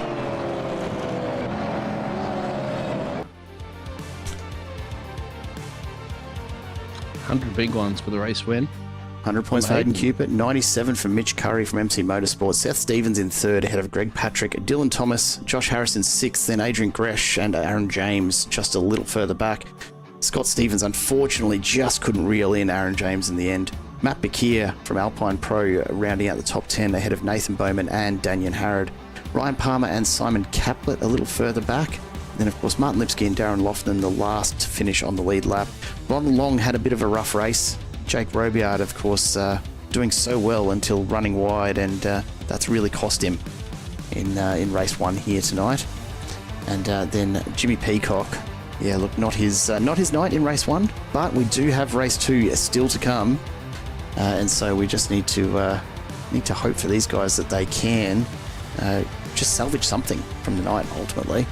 Of course, a reverse top 10, and with these delayed broadcasts, we can't bring you the grid live, so let me run through it here. Matt Bakir is going to start on pole alongside Scott Stevens for race number 2. Aaron James and Adrian Gresh then ahead of Josh Harris and Dylan Thomas. Greg Patrick and Seth Stevens on the 4th row, and Hayden Cupid and Mitch Curry will start alongside each other, not too far from how they finished, with only 37 hundredths separating them at the end of race 1. They will start side by side for race 2. And they will have to fight their way through a number of drivers if they want to take out the top spot on the podium still in race 2. So a bit of work to do for them here, Biggles. Yeah, and thank you everybody for tuning in. I know that there's a lot of you drivers are tuning in from all over, of course, and a whole bunch of people are watching it in Bathurst. Share it. Somebody take a photo of where you guys are at, what the setup is, and what you're doing, and in the Discord, of course, the MC Motorsport, and we'll have a look at that one. I'd love to see how it's all going as you guys sit back and have a cold one and enjoy the show, because it ain't over just yet, because we've got that reverse top 10 grid coming up very, very soon. Absolutely do. As the drivers start to grid up now for the second race, we will get set up and ready to go once again. And yeah, look, it's going to be, as always excited for the start. Keep an eye on Josh Harris. We know that he's got the standing starts pretty well nailed. You can see him just to the right of the screen there. As we take a look a little bit further back through the pack as well. But Hayden Cupid, all the way back in P10. You can see him back with Mitch Curry as well. So we are getting ready to go racing once again. Gentlemen, start your engines. We wait now on starters orders. We've just got a couple of drivers left to join. Darren Lofton is in the car. Jimmy Peacock we wait on now back in P18. There, mate. Piston broke. Yep. That's what this racing car is named, mate. I'm just reading off the screen. Absolutely. I did see the photo on the Discord. Yep. Let's get ready to go. Check that out in just a second. Bit of a nudge there from Hayden Cupid. He's going to be lucky to. What's happened to Scott Stevens? Scott Stevens has just completely stalled it at the flag and finds himself all the way back. It really is. For sure. Here we go. 2-3 wide. Mitch Curry finds himself on the very outside of the track. And look at Josh Harris make his run. Again, getting the start nailed and getting himself out of the danger zone as quickly as he can. There's an Archer reference in there somewhere, I'm sure, but I don't know if we're allowed to make those. Oh, Daniel Harrod going around in the sideways. background. That's taking out Lipsky as well. That's Darren. Daniel Harrod. And then Martin Lipsky as well. So both of those guys caught up in amongst it. Not what you would have wanted to see. And Lipsky, unfortunate to Mitch get Curry's up to clipped on the way through. currently at the moment of that race restart. So, wow. He's not wasting any time, is he? Yeah. We've just received a notification from Race Control, a post-race 20-second penalty for car number 311, Greg Patrick, for and that engine sounds contact. too, mate. We got music as well too. Just let you know. Oh, we do. My apologies to the folks out there watching. Thanks for letting us know that. Back with the track. So Greg Patrick, he's got it all to make up now because he's got that 20-second penalty from race 1 for that contact with Mr. Harris. Josh Harris, meanwhile, has shaken that off and is starting to extend out in front already. Mitch Curry looking for a move here around the outside of Patrick. That deep, that is ambitious to say the least. Greg Patrick pulls away. Now Mitch Curry's dropping again and will need to fight back through this. He finds himself well offline. Just holds on out inside the kitty litter, exactly. So it's going to build up speed again. Side by side, sweeping around. This is high speed corners too, gentlemen. Mitch Curry, hold on to it, son. Getting very, very loose. It's not where you want to find yourself. Keep an eye on Ryan Palmer. He's sent one off the track already tonight. Let's see if he's about to punt the boss as well. You're not getting a Christmas card from Ryan Palmer. I'm not, and that's okay. I can live with it. Adrian Gresh now up the inside of Seth Stevens, so he makes the move through.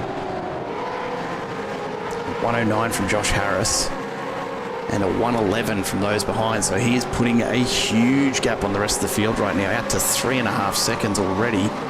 Whether Bakir is holding this group up or they've all just managed to do this to themselves, as Jake Robio gets passed by Simon Caplet further back in the field. Mitch Curry up the inside of Seth Stevens. He's going to be on the outside here, but he's going for that move once again, late on the brakes. Goes very, very wide into the marbles, risking everything to try and get this position back. A huge slide there from Cupid, trying to stick with him. Ryan Palmer continuing to just hover there, very, very close to just nudging Curry along. And I'm not convinced that these guys are not in cahoots at this point. Maybe a little bit of bump drafting, Biggles. Oh, yeah. It's not bump drafting from out the back there from Palmer. It's just going in. Yeah. Hey, just Palmer, can I borrow your car, mate? Come out and mow the lawn, mate. I get an acre up here in Brizzy. So you can throw your car around any time you want there for the ADHD machine, because he loves mowing grass this evening. But I tell you what, you certainly get a bit of the spotlight on the camera. He's certainly an entertaining driver, and certainly a feisty driver there from Oran Park. Well, we all like to see a few crashes here and there, let's be honest. Aaron James now under pressure. Here comes Adrian Gresh. Gresh again pulling out early from the sweeper, just keeping his nose clean, and probably not a bad way to go. Daniel Harrod setting a new fastest lap all the way back in 17th, the 109.3. Oh, there's a spin in the background too. That's Nathan going around. Just as you see underneath the bridge, you've got to stay still, don't do a Ryan Palmer injury. No, let's not do that. We'll go back and take another look at that one. Poor Ryan Palmer. That's right, mate. Danny P said we know about your race starts too, Danny P, but is there contact? Yes, there will be. Bang. There is. Classic police maneuver. Pull over, he says. And as to who's to fault for that one, that's interesting, because you'd have to look at that from different angles. I'm going to leave that to race control, honestly. Exactly. We'll let them figure it out. To me, that's a racing incident. 6 to 1, half a dozen on the other in the corner, who actually has a nose ahead and so forth. Jeez, F1 can't even get that debate right. It's yeah. Look, I could not be paid enough to be a race control scrutineer of any sort. Yeah, they got to look at. You got to look at like that. You got to look at the different angles. You can slow it down, and then you also got to look at other incidents as well too. Remember, there could have been, there was a little bit of beef between the drivers' previous corners, things like that. But no, you just got to look at a lot of things. But we're going to see a nice little drag strip race down the main straightaway. We're starting on a lap here. 6, 5 Mitch Curry side by side with Seth Stevens. Pulling away now. He's opening that up just a little further. And he's got the inside line here. So Stevens, what's he going to answer with? Lines himself out very, very wide. He's going to have a good line out of this corner. Oh, Dylan Thomas in the background just over brakes, and that's going to cost him a few places. rejoins at the back end of this train. Have a look at it though. The battle for fourth, effectively 7 drivers. Yeah, that's the corner that's been causing all the issues here in the silver split. As I said, that's your hot zone scalping tickets. You want to be sitting in the chair up there and watching for your track side for the real thing, but then you would turn time back 15 years if you actually wanted to do that. It's not so much to ask, is it? Time travel, it's just around the corner, surely. Keep an eye. I've already been back in time and seen this. Well, maybe. Live. Maybe. It's hard to know what to keep an eye on here. There's this 4-way battle going on right now behind Aaron James. Jared will embrace the future. Anyway. It might happen. It might happen. Greg Patrick, though, starting to put some pressure on Bakir for P2. And they're starting to close that gap just a little to Josh Harris as well. Harris was out to almost 4 seconds at one point. That's starting to come back in now. Aaron James, though, about to be passed by Gresh. Gresh doesn't hold back this time. James has to... Mitch Curry, descend! Mitch Curry sending it from 4 car lengths back. It must have been a slowdown. I don't know how he's managed to get that car pulled up after a dive like that. That was massive. We need to go back and take another look at that. It's going to cost us a little bit of time, but we can do this. I thought somebody was pulling in a pit lane, for example. The speed difference on that. You look at this. Keep an eye. Here comes Mitch Curry. Just no thanks. No, it's actually It's actually the car. As you can see, that's the outdoors car. He was just very, very slow into the entry and caught everybody actually really off guard in that one. Good snake-like reflexes for other the drivers to avoid a wreck there. Well, a bit of a moment in the background as we see Seth Stevens coming together with Hayden Cupid. They're both going to get slowed down, and Ryan Palmer, look out for him here. We know what he's like through this part of the track. Cupid finds himself wide again, and Palmer pulls away out in front. Big time exit coming out in the kitty litter there, mate. Yeah, you can't get the grip out there. You'll lose 2 places. All of a sudden, the makeup of this has completely changed. The top 7 drivers all in Camaros tonight. So race 2 proving to be all about the Chevys right now. And Dylan Thomas, we've got on our screen right now, battling it out with Seth Stevens, the first of the Mustangs, representing in the top 10. Shouldn't be a setup issue, but you never know. Adrian Gresh now has Mitch Curry on his tail. So is Curry going to give us another massive send up the inside? He's certainly looking at it. No, he took a send big dummy. look. just wanted to get the nose out in some cold air for a moment. That's all it was. Surely. And he'll overheat.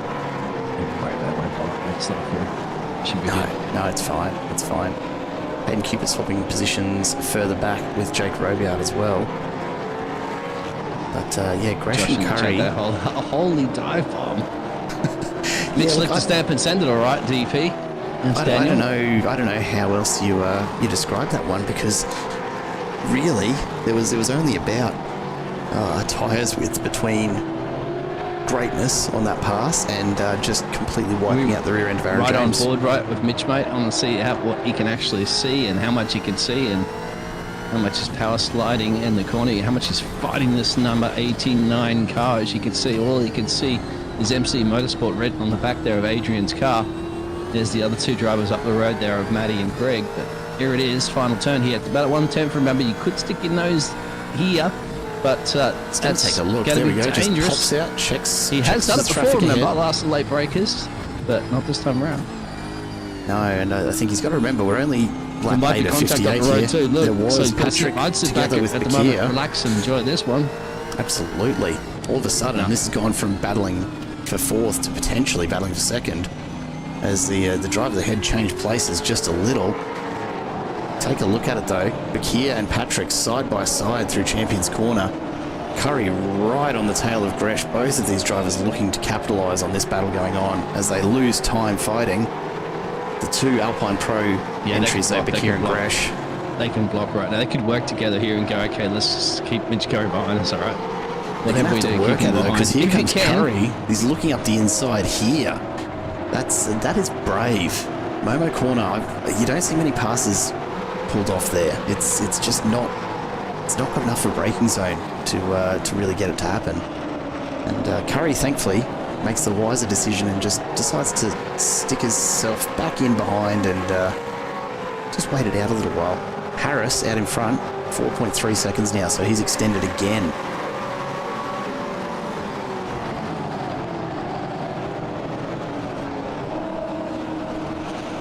like the song Getting to Know You, getting to know the cars around him, and everybody else is getting to know each other. As you said, Josh Harris has got that 4.2 second gap up the road there. Ryan Palmer sends it up the inside of Aaron James. Segusi out of the corner too for the Caltech Centurion. He's pushing it hard. Absolutely. He's got keep it off that kitty litter. Just too dangerous when you're out there. You'll most likely drop 2 places because you scrubbed up your speed. Be very cautious of that. Keep it on the tarmac. Still a long way to go. Got to keep that Camaro in one piece. But just a little while longer yet, Mr. Palmer. Seth Stevens now looking for an opportunity to pass Dylan. But Hayden Cupid also looking to move back. Cupid's not really moved so far this race. Stuck in P10. Hasn't been able to find a way through. So whether he's playing a long game here around fuel strategy or what, we're not quite sure at this stage. Too early to tell. Meanwhile, Matt Bakir and Adrian Gresh, as they approach the sweeper, Bakir backs it off. Goes wide. It's going to allow Mitch to go through as well. I thought there might be team orders to do a switcheroo position, but hey, if it has, it's backfired big time. That's probably not how you meant to approach it. Look at the train here. Dylan Thomas now looking for an opportunity on Aaron James. He's seeing the pass get done here. Seth Stephen gives him a little nudge along. And right behind is Hayden Cupid. Jake Robillard looking to hang on to the back there as well. So the battles continue right up and down from P3 through to P11. We've got a real train going on, and it's certainly very different to what we saw in the gold split. We had some really distinct battles, but a lot of separation between most of the field. We're not getting that here tonight. 10 laps in, and still these drivers all stuck together. Look at how close Seth Stevens is to the rear bumper of Dylan Thomas' Mustang. He's got to be thinking about a pass here into the last corner. Doesn't quite have the pace, so happy to just sit there for the moment, but Dylan Thomas needs to find some more pace, or he's going to be driving defensively for a lot of laps to go yet. He's still got probably another, you'd have to think 15 or 20 laps before he considers a pit stop. Yeah, I'm trying to think when they did those earlier pit stops in the gold split. Jared. Mitch Curry. Mitch Curry off the track, pushing it too hard. Tell you what, Mitch loves that corner, doesn't it? Because he's made a couple of mistakes before, and bingo, again, too hot into the corner. And I think the car pushing very, very hard. Just one. Oh no, he's had to. Gets the tyres off into the grass and just couldn't pull it off. No, yeah, he got caught out, didn't he, by the car up the road there, and he's had to run wide to avoid the collision. That's what it looked completely like to me. So otherwise, he's got to look up too. Fried. Those tyres are cooked, and he's going to have to slow it right down now. Doesn't look like he's taking his time though. Let's watch this re-entry. He's got to be careful. A lot of cars coming through very quickly. The racing line there and just build that speed up there and keep it off. That's it. Cool those tyres down a little bit. You'll lose those places, no doubt, Mitch Curry. But there's one thing Mitch Curry is good at doing: is fighting his way back to the field. Got plenty of time. He should be aware of heaps that. of time. Heaps of time. The spot would be calming your engineer, calming your driver down right now. Just go cool down, cool the car down, cool your emotions down. Keep it past James. Way to so go. Aaron James has made a mistake there somewhere and handed over a couple of positions as well. Here comes Robillard taking a big look up the inside. James shuts the door. And everyone starts to settle down again before they have another crack at this. The main straight here, there's really no aero from these cars at all, is there? No, that's what I mean. Like, you know, iRacing just to extend it by a couple hundred meters more. A couple hundred meters on straight. Maybe tighten up the turn 1 as well too, and this turn 2 and tighten turn 1 at Oran Park. You're a sadistic folk, aren't you? You want to overtake it, mate? You'll get it. Jake Robillard gets fast done. So again, that's the third time we've seen Aaron James give up a position there in Shell Corner. He's really struggling to stay on line there, and these drivers capitalising. Mitch Curry now passing Lofton and trying to go with Simon Caplet. The Caplet Motorsport entry there is getting a little loose. He's pushing it hard. The tyre's not enjoying it, and certainly letting him know about it. Yeah, Josh is letting us know he's bored out. Are you bored out the front there, Josh, with a 2.7 gap over Greg Patrick? Oh! Yeah, Greg's sake, I'm coming. It's all right. Here we go. So there's a race within a race at the moment, and that's within the chat. So it's fantastic here on the Simple Racing broadcast here for the MC Motorsport. I love it. Just how many of these guys are actually sitting with each other right now. In Bathurst are all sitting back watching it. There's somebody's in the kitty lounge. That's Matty. Yeah, Matt Bakir off the line, and Jake Robiard now has to decide which side he's going, so keep an eye on that one. Yeah, Robiard goes through as well. Mitch Curry corner. Mitch Curry corner, that's what we're calling it now. Why not? Yeah. Aaron James makes a move as well, so Bakir really off the pace after going wide there, and now Cupid's got Seth Stevens looking up the inside. This is a dangerous spot to try a pass, but Stevens is going to get it done. Cupid's gone very wide, gets loose, loses a lot of pace, and Stevens goes through. Yeah, nice and cloudy. Nice and cloudy. Just bringing those temps down. We'll check in on the forecast right now as we see the track temp still 42 degrees, so it's still warm out there. A chance of meatballs too, so this will be interesting. Oh, I'd love a good meatball. Not a meatball flag though. That's not what these drivers are here for. That's what I was referring to. The meatball flags anyway. You got it. Hey, we keep the one-liners going. Picking up what we put down. We do what we can, exactly. Dylan Thomas now putting the pressure on Matt Bakir. So Bakir just struggling a little with pace as they make their way down the straight once again, in through the sweeper. And that Coca-Cola sign looking a little bit worse for wear these days, but we'll still call it Coca-Cola corner, even if it's a bit of a mouthful. Simon Caplet has run wide and finds himself Curry losing corner. a couple of spots. Yep, Curry corner again. And now Darren Lofton closing in, or being closed on rather, by Daniel Harrod. Yes, so Josh Harris said there, at Bathurst watch party we have crowd favourite Danny P, Jackson Starrett, Jackson Austin, not a law firm, Ryan Palmer, the boss and the boss's wife. Oh, yeah, there you go. Robiard looking for it. Aaron James nearly send us a group photo across on the Discord too, guys. We're going to check that out. Yeah, absolutely. Yeah, and look, if you do have any additional guests there tonight who have joined you from the adjacent campsites, then big shout out to them as well. They've shared it in the Discord already. All right, keep your eyes glued to the screen. Join the Discord later. If you haven't joined the Discord, make sure you do. Follow MC Motorsport. Absolutely. Sign up and get out there on the track there and join those gentlemen. It's not too late. We are in race 4. Look, a little late for this season, but there's always the next. There's going to be plenty of them. Get some training with these lads if you want. So Mitch Curry sending it up to the inside of the sweeper. He's going to push long to the outside, and that's another place that he's made up. So back up into P11 now. Meanwhile, Aaron James, look at this again. Oh, big move for Robiard. Locks it up, goes wide into the kitty litter. James gets sideways as well. Very, very close to contact there. And now Ronald Long gets through on Robiard as well, while Robiard desperately tries to recover and get that racing line re-established. Couple of penalties going on. We've got a 10-second post-race penalty for car number 19. That is Jake Robiard for contact with 818, the Fishy Motorsports entry of Dylan Thomas. So a few penalties being handed out, but no drive-throughs, which is always, look, it's kind of nice to see, honestly, on a track like this, particularly where the laps are so short. A drive-through in such a long pit lane will cost you a huge amount of time. It's a pretty nasty penalty to be handing out. Oh, if that was Formula 1, they'd be handing those traffic penalties out. Left, right, and centre, right? Pit lane passes, we've got a couple of $1,000s and change, but thankfully you don't need to worry about that here. You can enjoy the action for free of charge. I mean, we could charge. I don't know if anyone would actually pay us if we sent them the invoice, honestly. And that's okay. Mitch Curry continuing his charge up through P10 now, looking at Dylan Thomas ahead and just looking for an opportunity to pounce once again, coming down to Champions Corner. And big lock-up. I think that might have been Aaron James, who's just, struggled there, and Seth Stevens goes through. You know, they need somebody hanging off that bridge. The move from Bakir up the middle. Here comes Dylan Thomas as well.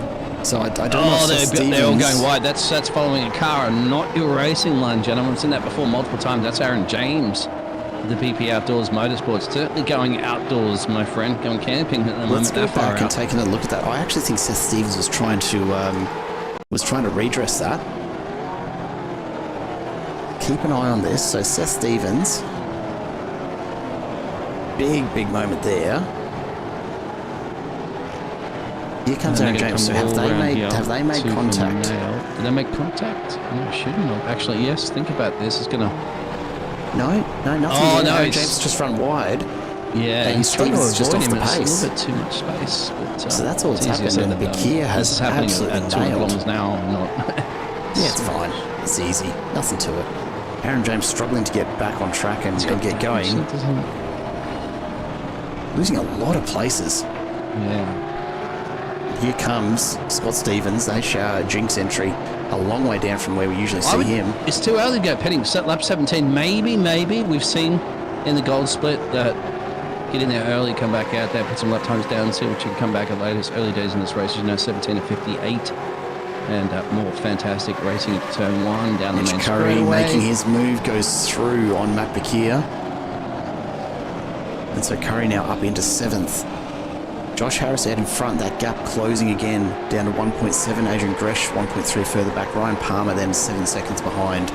So quite a gap there, but the top 3 actually reasonably close together at the moment. We'll keep an eye on that. You can see Greg Patrick in the background just going past.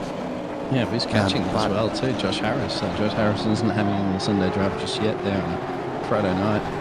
Now, have a look at this pack though. Stevens, Curry, Bakir, Thomas Robiard, Harrod, Lofnan.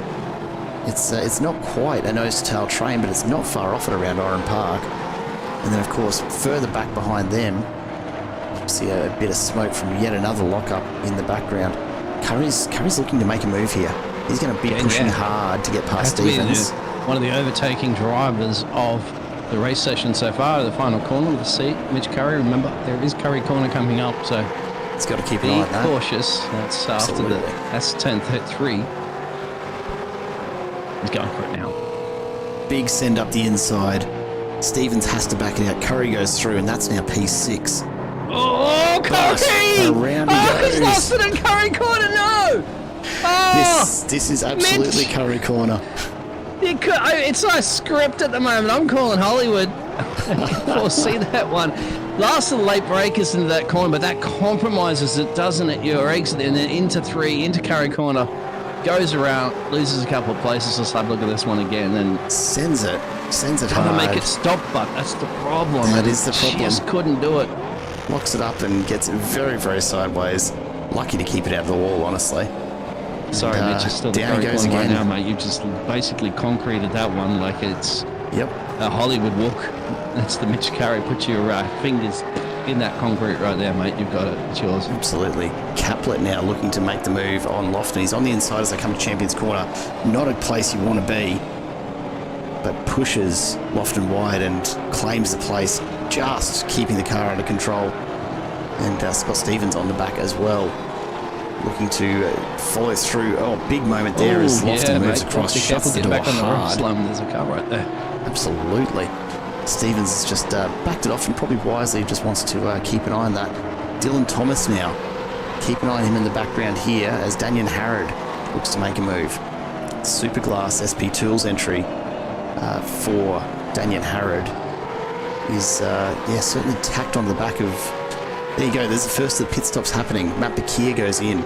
So lap 19, we did see a couple of early stops in the gold split, so he's not alone in actually... good call getting in there at the moment. I think you got nothing to lose back there, you know, after that little mistake before. Just so we can do some full freshies and a head full of steam, get the left pedal to the metal and see what happens, what sort of pans out. The rest of the drivers come back in pit road and come back up. So Harrod, we've got to keep an eye on him. He's certainly not slow. He's holding pace really nicely. Just been making his way up through the positions, slowly but surely, letting the accidents happen around him. We've got advice to watch for a Harris pit stop here. Oh, we have to watch it apparently. There's Harris going in now. Not tonight. That was Nathan Bowman going in.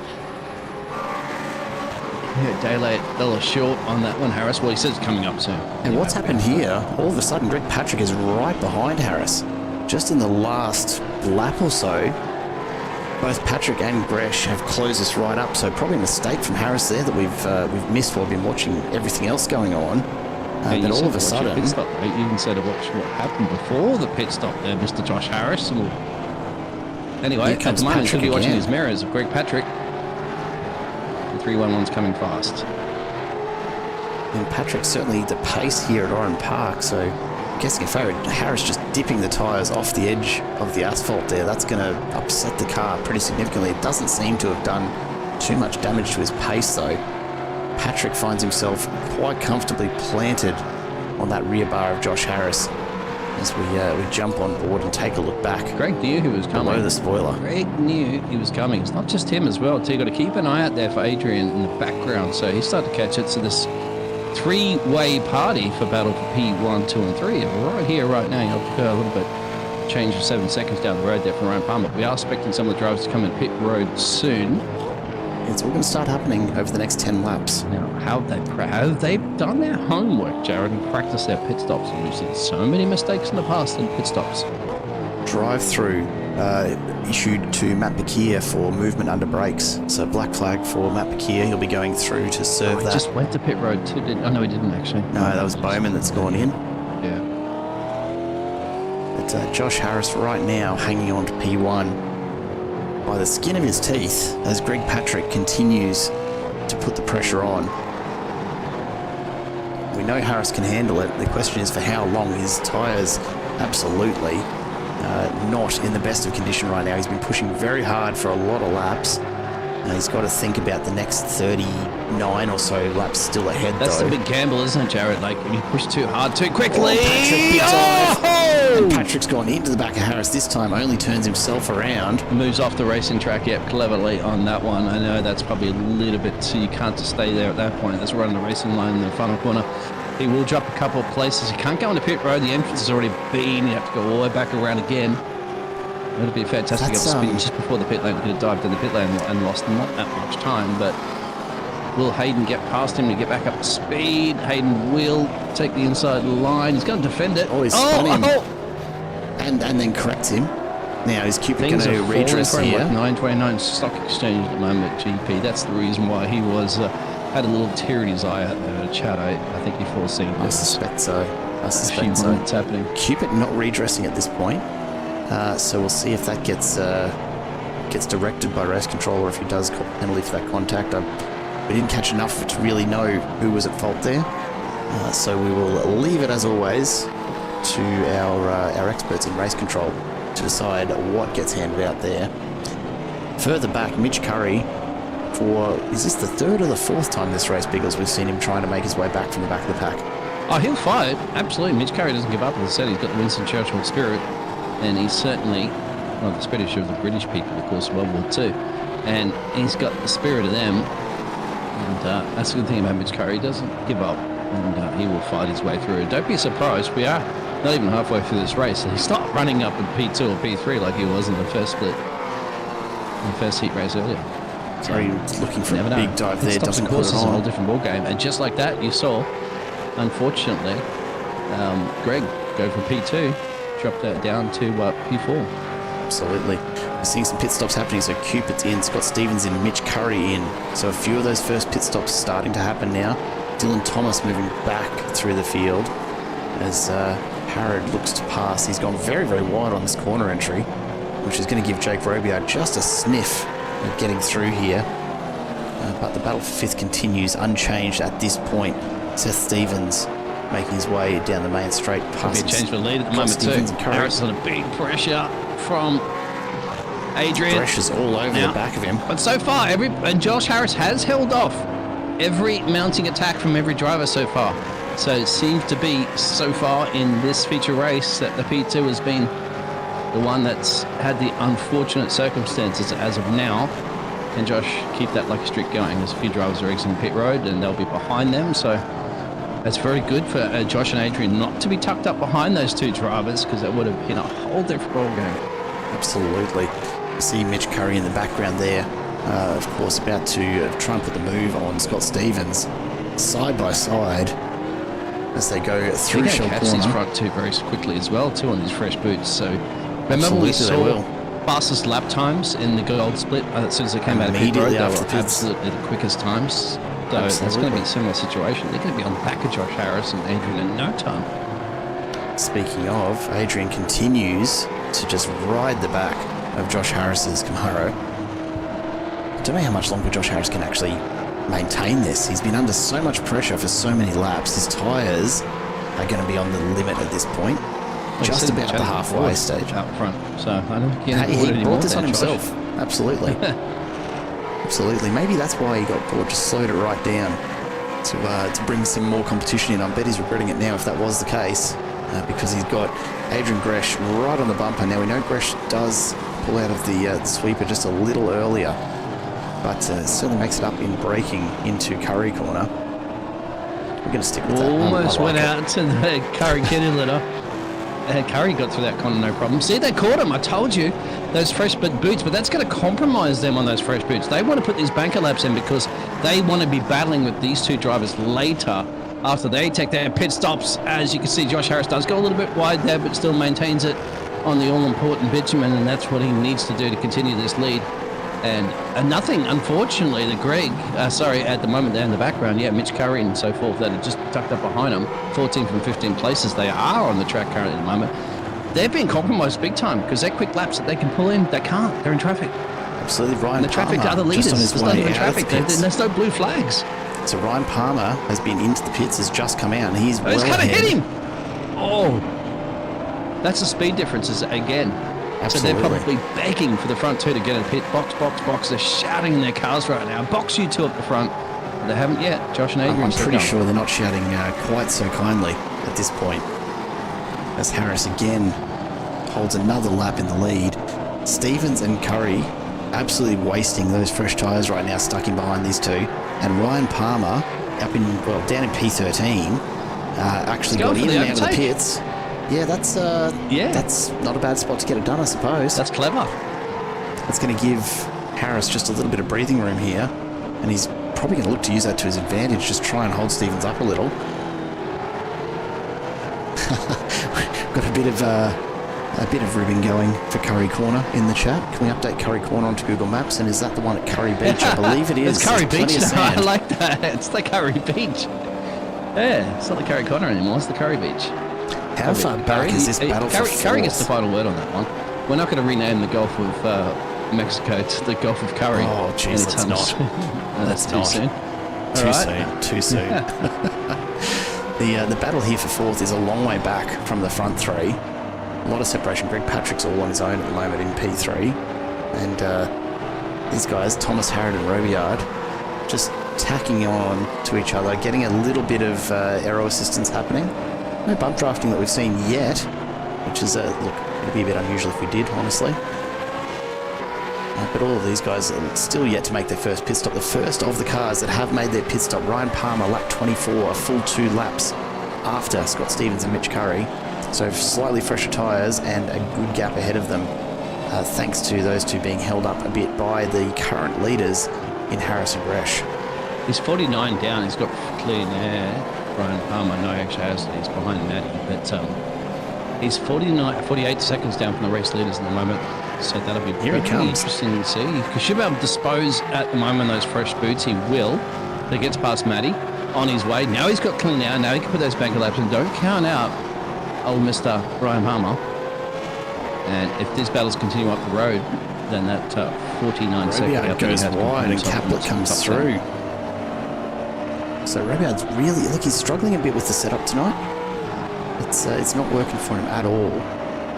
Able to put in some good times here and there, but the consistency is eluding him.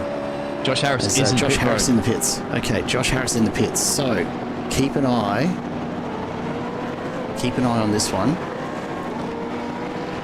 as we wait to see where he comes out. Dylan Thomas has come in behind him as well.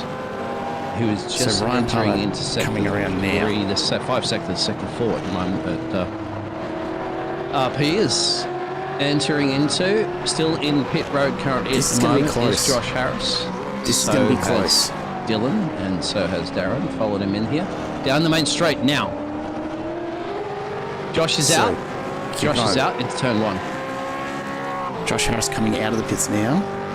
There he is, just exiting ahead. Here comes Ryan Palmer. Actually, I was wrong on that one. Yeah, exactly. Oh, Ryan gets him. Palmer sneaks through. So Palmer how's that for an undercut? He's gone wide there, though. He might be about to throw this away because Harris is out on fresh tyres and the two teammates are going to be at it.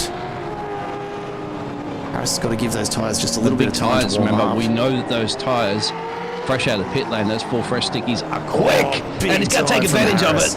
Sends it up the inside. Josh Harris says, I've got the stickiest tyres of them all. And he makes it work. He knows he doesn't want to get held up and compromised, because remember, those other drivers they was battling with earlier are also going to make those pit stops soon. So every second counts here on lap 29. Speaking of, Adrian Gresh is in the pits right now. So let's see. Look, based on where these guys are, they're going to come past Gresh pretty comfortably. And right now, ADHD effectively 1-2. It's a long way to go, but could we actually see these guys top the podium and finish 1-2 alongside each other? Is that a big call at this point? Ryan Palmer, of course, we don't know if his tyres are going to fall off the cliff a little bit later on. That's the thing. But track position is key in this track. Good strategy from Ryan Palmer. Didn't count himself out. He's rolled it back there. He took the gamble. He rolled the dice. He got himself up here. We still have to expect what's going to happen to other drivers in those pit stops. But I'll tell you what, well, right now, Gresh is back out from the pits, and he is a full 7 seconds back from these two.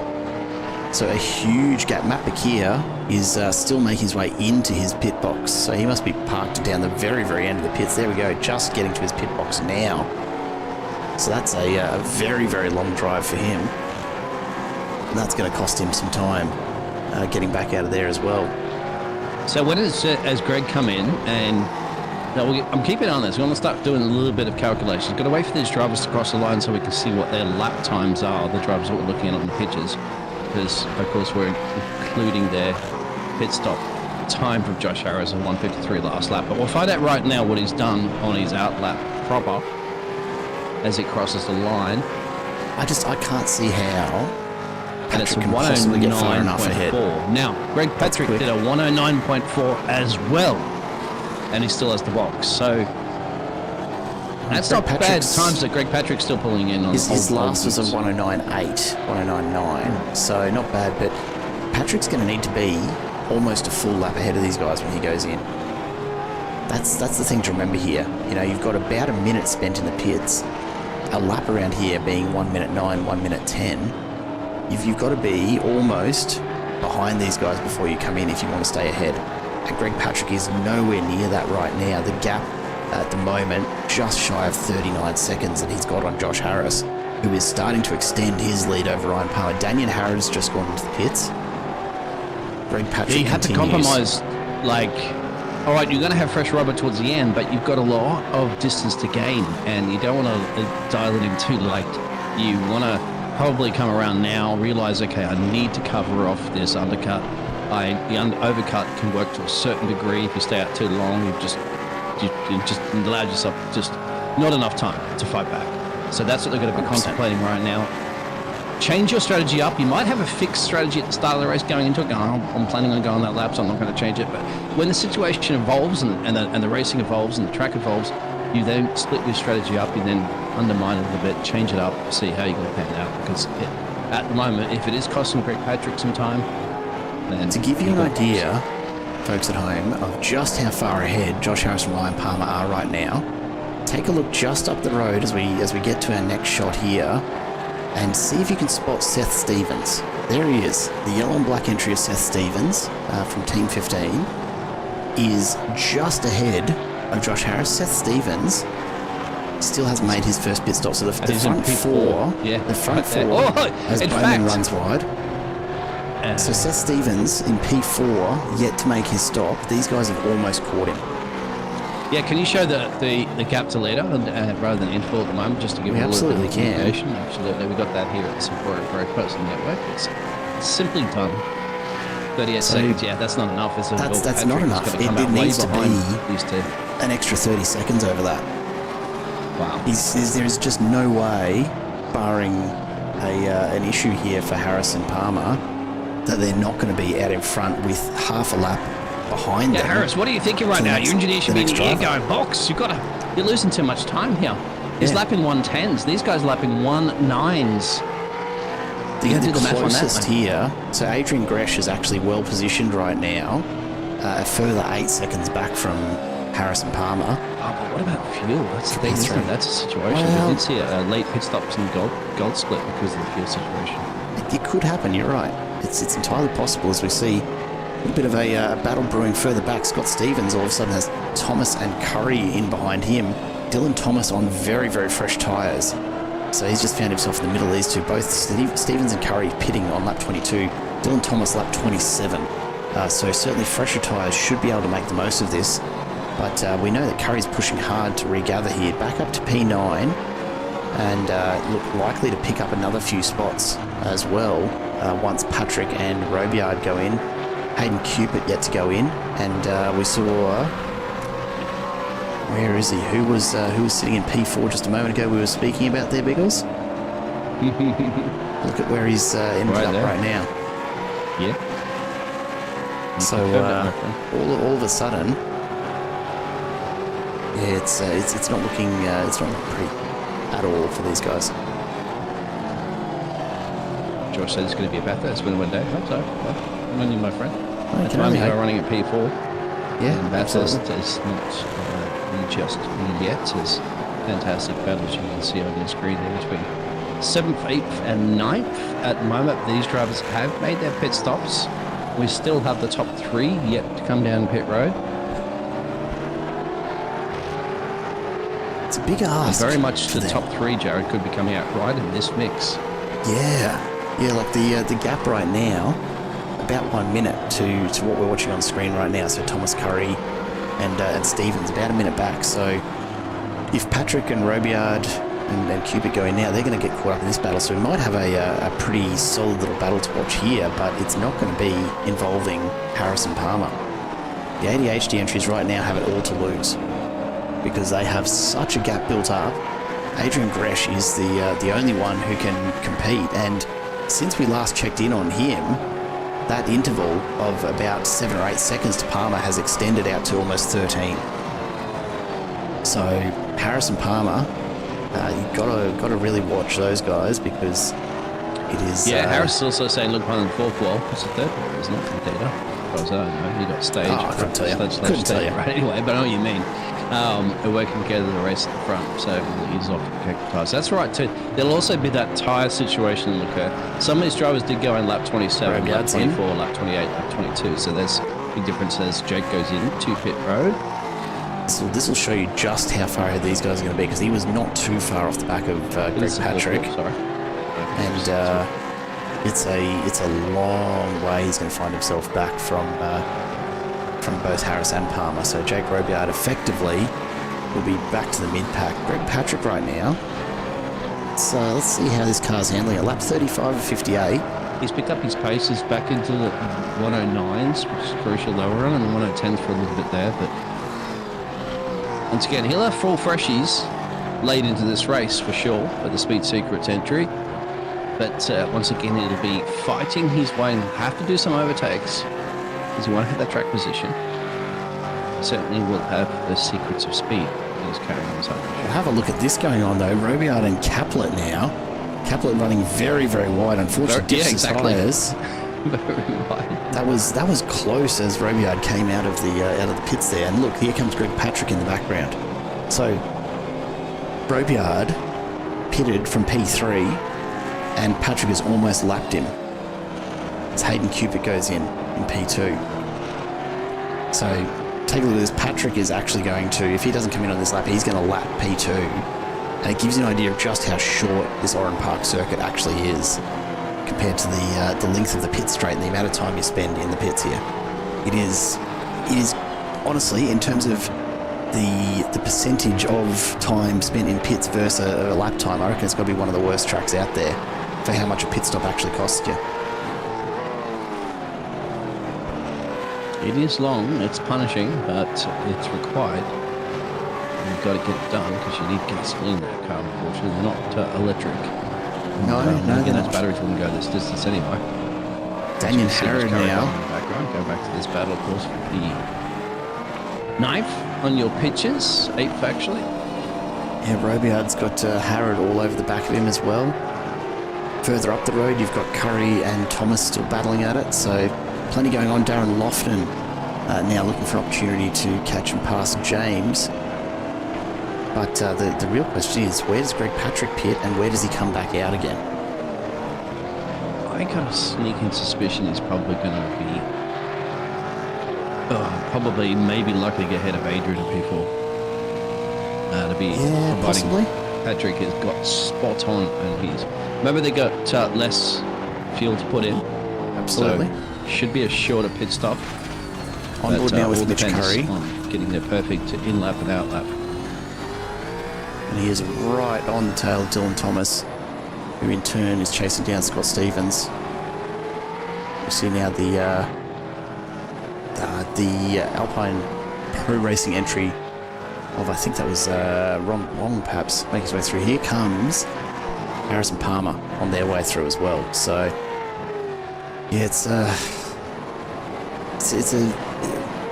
look at the gap here for Harrison Palmer. Just the gap back to Gresh is enormous at this point. And they're still just coasting. There's no... They are. Whilst they're battling, they're not. There's no switcher in the position changes. They're playing a team game. And I think that's kind of clever, as you do see Palmer a little bit wildly out there. It's just probably avoiding so he doesn't go into the back of Josh. So, as we may have hinted, Josh may have hinted out there that there could be a little bit of strategy at play when it comes to tyres later in this race. We're still early days, still 20 laps to go. We'll see how that one pans out. We'll still have to wait to see how Greg is going to come out ahead of that. That gap's 34 seconds, you can see on your timing screens. But it's not 35 enough. Maintaining it, and Greg is still matching the pace of these two drivers currently. He is, but he can't afford to match it if he wants to finish in a podium position. He's going to need to really outpace him, and at this stage, I can't see how it's going to be possible. You know, he's only got 20 laps to go.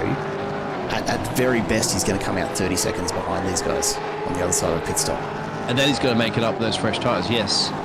And Yeah, that's going to be... He's got to allow himself enough time to fight his way back up. That's pending he can start pushing. He's got to do 109s at least consecutively. He's going to have to be doing... Like, he's going to have to be pulling a second lap off them. That's just not going to happen at Oran Park. And he may be able to with that late full freshies, but that's the thing as well too. Once you how many in, laps? then you've got to allow yourself probably 5 laps to overtake at least around here in Oran Park. So you're going to be crunching all those numbers, which Curry's always crunching his way, trying to get past somebody as well too. In this case, it's Dylan Thomas. But you're going to be just crunching those numbers somehow. That's when you're going to get a race engineer there to start working all that out there. Try to let you know. With the weight and gold, good race engineer. As we see Seth Stevens, bit of a moment, and Ron Wong makes his way through as well. Dylan Thomas now watching that rearview mirror. Mitch Curry taking a big look up the inside once again. We know he's going to continue to look for that opportunity. Sending a nice little pass there. Get it in the Curry big Beach. slide. Yeah, it's Curry coming corner. up, Curry. Curry corner or Curry Beach. Well, we already passed it, of course. As we get further into that one, I was getting super excited. But getting all excited, weren't you? Loosey-goosey there from Dylan Thomas. That's what Mitch Curry likes to do. Curry, no! very loose. How he saved that, I have no idea. That was spectacular work to keep that on the track. That was, you know what corner that was. That was Champions Corner. That was Champions Corner. That's right. Yep. Patrick in pit road. So he's just sitting in the pits there now. And here comes Harrison Palmer. Let's see how far behind Greg Patrick comes out. Probably got another 10 seconds or so before he's actually out of the pits. Got to get out ahead of Gresh has come past. Dylan Thomas, perhaps. So there you go. As we look at the gap now, Patrick finds himself almost, well, just over 11 seconds behind.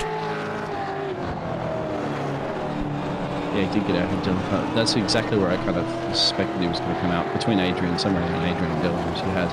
But now he's got the freshies. We'll keep an eye on his lap times and see whether or not he can just put in banker after banker after banker. He's got to do 109s. And he's got to do 109s essentially for the rest. Well, I'd say at least for the next 10 to 10 laps. Or he's got to pray that all of a sudden Harrison Palmer are doing 112s because they have to save fuel or something like that. True. We've got a lot of feedback on Mitch Curry's moment there.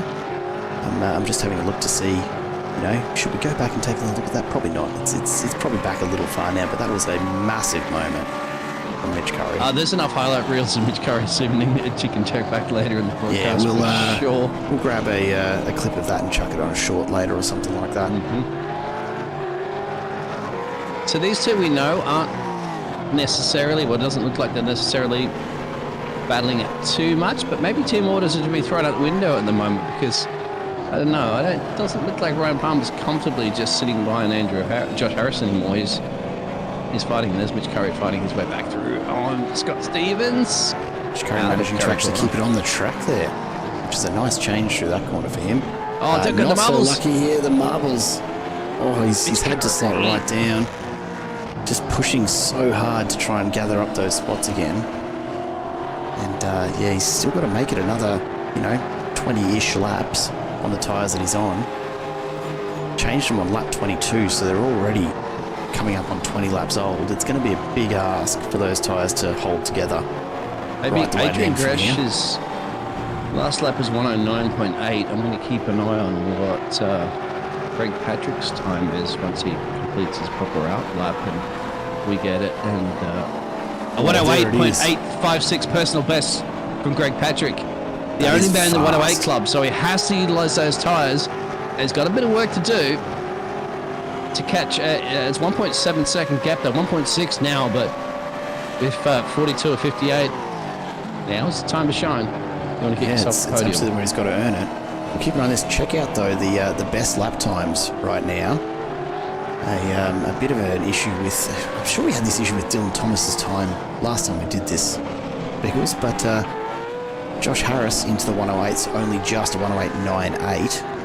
Greg Patrick 108.85, so certainly quick. But then Mitch Curry 108.49, Hayden Cupid a 108.57. There are and Mitch is doing this, mate, on out there. laps that he went back in lap 22, so he's got practically one of the oldest drivers' tyres. Him and Scott Stevens, actually, that's up the road from him.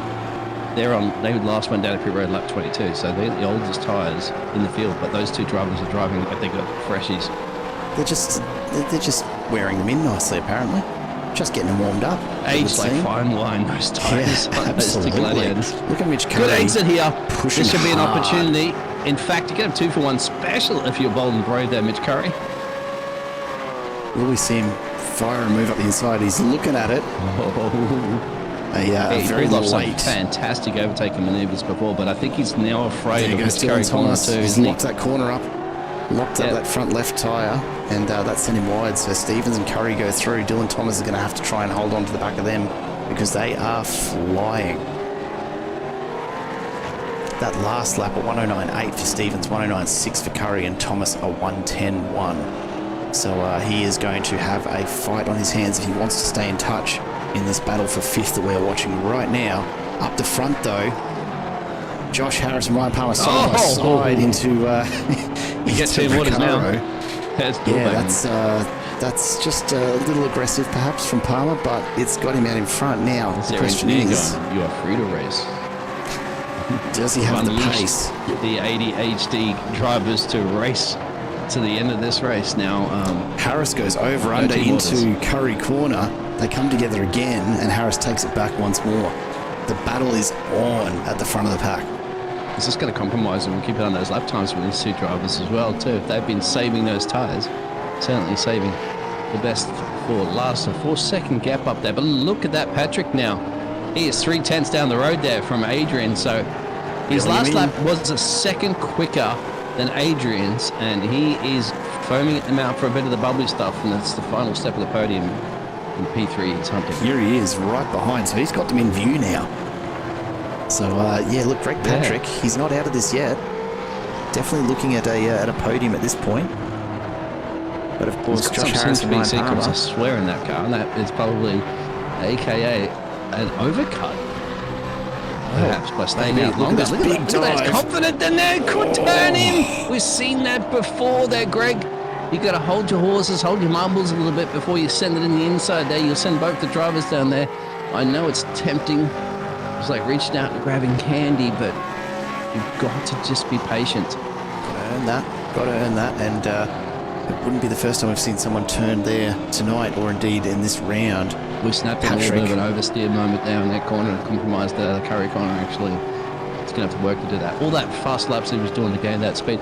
Meanwhile, he's probably not thinking to us, P3. He's thinking P2 and P1. It's up the road there. Ryan Palmer and Josh Harris. You can see it in the pictures. Not too far down the road. Chikari take a big look up to the inside of Stevens, locks it up as he tries desperately to pull it up so he doesn't take them both out. But these guys pushing each other hard as well. I don't think they're going to catch Greg Patrick up the road, but yeah, certainly trying to decide amongst themselves at the moment who's walking away with 5th versus 6th. Keep an eye on that timing tower though up in front. Josh Harris had extended a little bit of a lead, about half a second over Ryan Palmer, and Palmer's just starting to pull that back a little again, so I don't know if Palmer's thinking he might have another crack at it. But, well, they're lapping about a second, almost a second lap slower than the other drivers behind them, so they've got to get a move on if they're working together. They absolutely do. Sure, because Ryan Palmer, Adrian and Greg are lapping in the 109s, and the 2 leaders are lapping in the 110s, so somebody's got to give here. These 2 drivers have to realise, hey, you want to get an ADHD 1-2, you've got to pick up pace a little bit here. 12 laps to go here in race 2, round 4 here at Oran Park of the MC Motorsport MCV8 series. The silver split and the competition is alive and well here tonight. The 2 teammates out in front, Josh Harris and Ryan Palmer, absolutely going at it. Not too far behind them, you can see them just popping into every shot. Adrian Gresh and Greg Patrick not only battling for P3, but also with catching these 2 in mind. You can see the gap closing every single lap as Gresh and Patrick start to gain ground. This is going to be very, very close. 12 laps to go. We're looking at just about a second difference. Let's call it 8/10 difference between the top 2 and the next 2 in line. And at that rate, they're going to catch them well and truly before the end. There's only 3 seconds gap. If they keep gaining at this sort of rate, and again we see another 4/10, Josh Harris and Ryan Palmer matching their lap times perfectly, 109.97s on that last one, as we see a very ambitious move from Palmer to take the lead back, and of course Harris responds immediately. They come together again, but 4/10. Yeah, but that'll cost them. Oh. That cost them half a second. That cost half Palmer a second. A lot more than Harris that. A lot more. That's it. Palmer is out. He is not going to be in contention, and I suspect Harris will be looking down the barrel of a drive-through or perhaps a post-race penalty for that one. Battling hard is one thing. I don't know if there's a race incident in that or if there's something more to it, but that has cost the ADHD boys P1 and P2. First rule of the ADHD club, do not take your teammate out. And that's appeared what happened. They've both thrown in a 1-2 here. They've handed it over to Adrian Grinch and Greg Patrick. Sorry, Adrian. Just like that, in one corner. Battling it out there. The strategy that they worked together so well for so long, throwed that out the door. Toto Wolff, if he was your team boss at the moment, he would be throwing Bo's headphones across the floor. You know what we're going to do here, Biggles? Because Ryan Palmer and Josh Harris are together down at Bathurst right now, we're going to make them watch it again. Absolutely.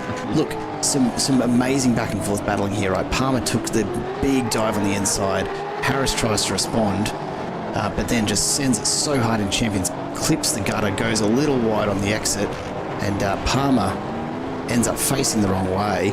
Again, an off-track excursion in not too far down the road. Oh, struggling to get it going again as well. That is, yeah, look, that is a little ambitious. I love the battling. Granted, I do love the battling, but you know, guys, you still got another 10 plus laps to go. I would have just gone unleash it on the last couple of laps. Just go for it. If that's a last lap moment, that's fine. You know, you would say, okay, you're risking it for the biscuit for I'm making them watch it again here. A race win, but doing it 10 laps earlier with these 2 guys chasing you down behind you, yeah, a little bold and brave, but certainly entertaining.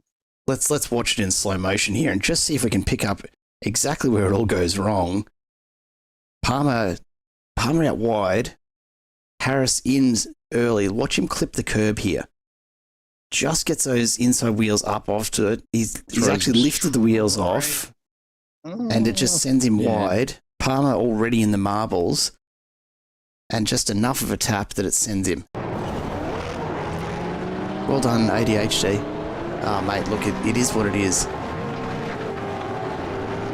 But that has cost them in a big way. Yeah, meanwhile, Adrian and Greg have big smile on their faces. He goes zooming on by behind him. But they don't have it just yet because Josh Harris is still lurking in the background there. Oran Park, unfortunately, has a ton of work to do to try to catch him back up. But hey, it might not be a deja vu moment if any of these other drivers get into each other's doors. Then all of a sudden you might have Josh Harris and Ryan Palmer back in the lead again. So who knows? Anything's possible. Anything's possible. We've got, what, 11 odd laps to go at this point? One lap, you can drop 4 places, mate, so anything can happen. Yeah, well, we've seen what can happen with the ADHD boys. Anything's possible. Greg Patrick catches up a lot of distance under brakes into that corner. So he's pushing hard, but Gresh extends away, gets the better line out of the corner. And just enjoying the... yeah, that's what I'm saying out there. The comments, Josh that and we've... Ryan, mate. Toto, you're going to step in a Toto Wolff's office after that one, and he was not going to be happy. Good luck explaining it. I'm not sure if that was Toto or Arnold there. Sent to the steward's office first, good enough. Then sent down to the team principal's office later for another meeting. There's 2 meetings you don't want to have. Anyway, we don't know, because we have laps to go in this race. Laps to go. To be exact, so anything can happen. I do love that we've set them off, of course, with those couple of reviews of that particular incident. I'm sure they've already spent a bit of time looking at it this week and discussing amongst themselves, but yeah, apparently not happy to settle for a 2-1, wanted a 1-2. Instead, you're getting a 3-4 at best here, I reckon, gents. But we'll have to see how it plays out. They're now a long way down. Take a look at the gap now. Josh Harris there, Ryan Palmer a long way back, so he is catching back up as best he can, but it's going to be a fair bit of work to be in touch with Josh Harris at the end of this race. What he's got to keep an eye on is Scott Stevens now starting to close the gap, and of course none other than Mitch Curry right behind. Probably sitting around the campsite there in Bathurst, still debating this one to this day, still up. Yeah, tell us who over was a cold one. over. No, you should allow the space. No, you should allow the space. Look, I had the gap. Not going to lie. lie. It's an F-gap car. Not going to lie, I was trying to inspire too, that. So yeah. Gresh Talk to Lane that one. Anyway, back to the action. Back into it. Why not? Gresh starting to lose time. Greg Patrick just slowly closing a tenth at a time. I think Patrick's just taking it a little easier here, making sure he does make it to the end. A P2, nothing to sneeze at, but he is keeping in touch. Gresh, though, some fantastic straight line speed there, so perhaps just a little less angle on that wing, giving him a little bit more top speed down the straight, but certainly Patrick making it up through the rest of the course. And you can see already Patrick starting to just pull back hundredths through every corner. And that's all he's got to do at this stage, just stay in touch and make sure he can close up the gap, ready for a final push in the last couple of laps. Down to 3/10 now. Patrick continues to have the pace. It's going to be close at the end of this race. If they can just hold it together, learn a lesson from the previous holders of the positions, let's say, and make sure they don't make contact, this is going to be a fantastic finish. And that it will, as you can currently see on your screens. 2/10 down to Josh Harris, so they are dropping him. Remember, these two drivers have pressure boots, so late pit stops for on the opportunity to try to get some brake pace. Mitch Curry and Scott Stevens, meanwhile, Curry continues to just hold on to that rear bumper. He can't find a way through at the moment, and you can't be surprised by that. You know, both of these guys on tyres that are almost 30 laps old at this stage. Like there's got to be nothing left in terms of grip for these guys, and yet they're continuing to lap in the mid 109s quite comfortably. There's Ryan Palmer. So both these drivers now closing the gap. Palmer is looking down the barrel of a 5th, 6th, maybe even 7th place finish if he's not careful. Hayden Cupid, meanwhile, trying a move on Dylan Thomas. I am surprised from the number of wait, why? Tell me that's not accurate. Take it back. While we've been watching this, Greg Patrick Big moment, big slide into Champions Corner. Stay. Pulls out in front of Josh Harris. Into Josh Harris coming around the corner there, and that will be looked at by the stewards there. Another unsafe rejoin. I don't even know. Oh, wow. Champions Corner No, again. He could have been on the brakes. The car wasn't sliding. It already had completely stopped. It started moving forward. You've got to be on the anchors, my friend, when you're on a dangerous exit of the corner. Be predictable, as we say, because it may have given Josh a chance to avoid the collision. But anyway, it's not over just yet there. Not that Josh copped enough damage there to... You can see it's cosmetically on the front of number 898. It's not happy, but it's livery. not terrible either. It's managing. It's managing. That was a bit rough. And again, I said this at the start of the broadcast. Champions Corner, one of my least favourite in just about any track, but certainly my least favourite corner at Oran Park. And so often, and so easily, it just goes pear-shaped for drivers there. I wonder if Greg Patrick's going to be pleading his case to race control right now, or if he gets a late penalty, that's going to potentially lose him any chance of that podium position. I suspect right now he's far too busy trying to hold off Ryan Palmer as he looks to make the move again. Palmer onto the grass. He's doing his best to regain this position. Time is running out. 6 laps to go, but Palmer has the pace all over the rear end of Greg Patrick. What can Palmer do now? Patrick runs wide. That's it. Palmer's through. Check out Stevens as well too, and Mitch Curry in the background. So they've all joined the party for P3 here in the dying stages of our feature race. And that's because Greg Patrick black flagged for that rejoin. Okay, there it is. So they have determined that one. So that's Greg Patrick. That's going to cost Patrick. Top 10 gone now. Yeah, that's going to cost him more than a top 10 because that is a long pit lane, even just for a drive-through. You're going to see Caplet, Harrod, possibly even Seth Stevens come past this stage. I reckon keep an eye on Greg Patrick where he comes out. Greg, all you had to do was hold your brake down. He's actually into his... You lost the place, but you would have been in the top 10. Easier said than done. We'll be up here looking at it later on. In the heat of the moment, it's a whole different ball game. It looked like to me he actually went into his pit box there. Is that even going to count as the drive-through? I hope for his sake that my geometry is wrong. But that's about 50 points, isn't it? Give or take, maybe a little less, but it's a big chunk of points that it is. Lose. Absolutely is.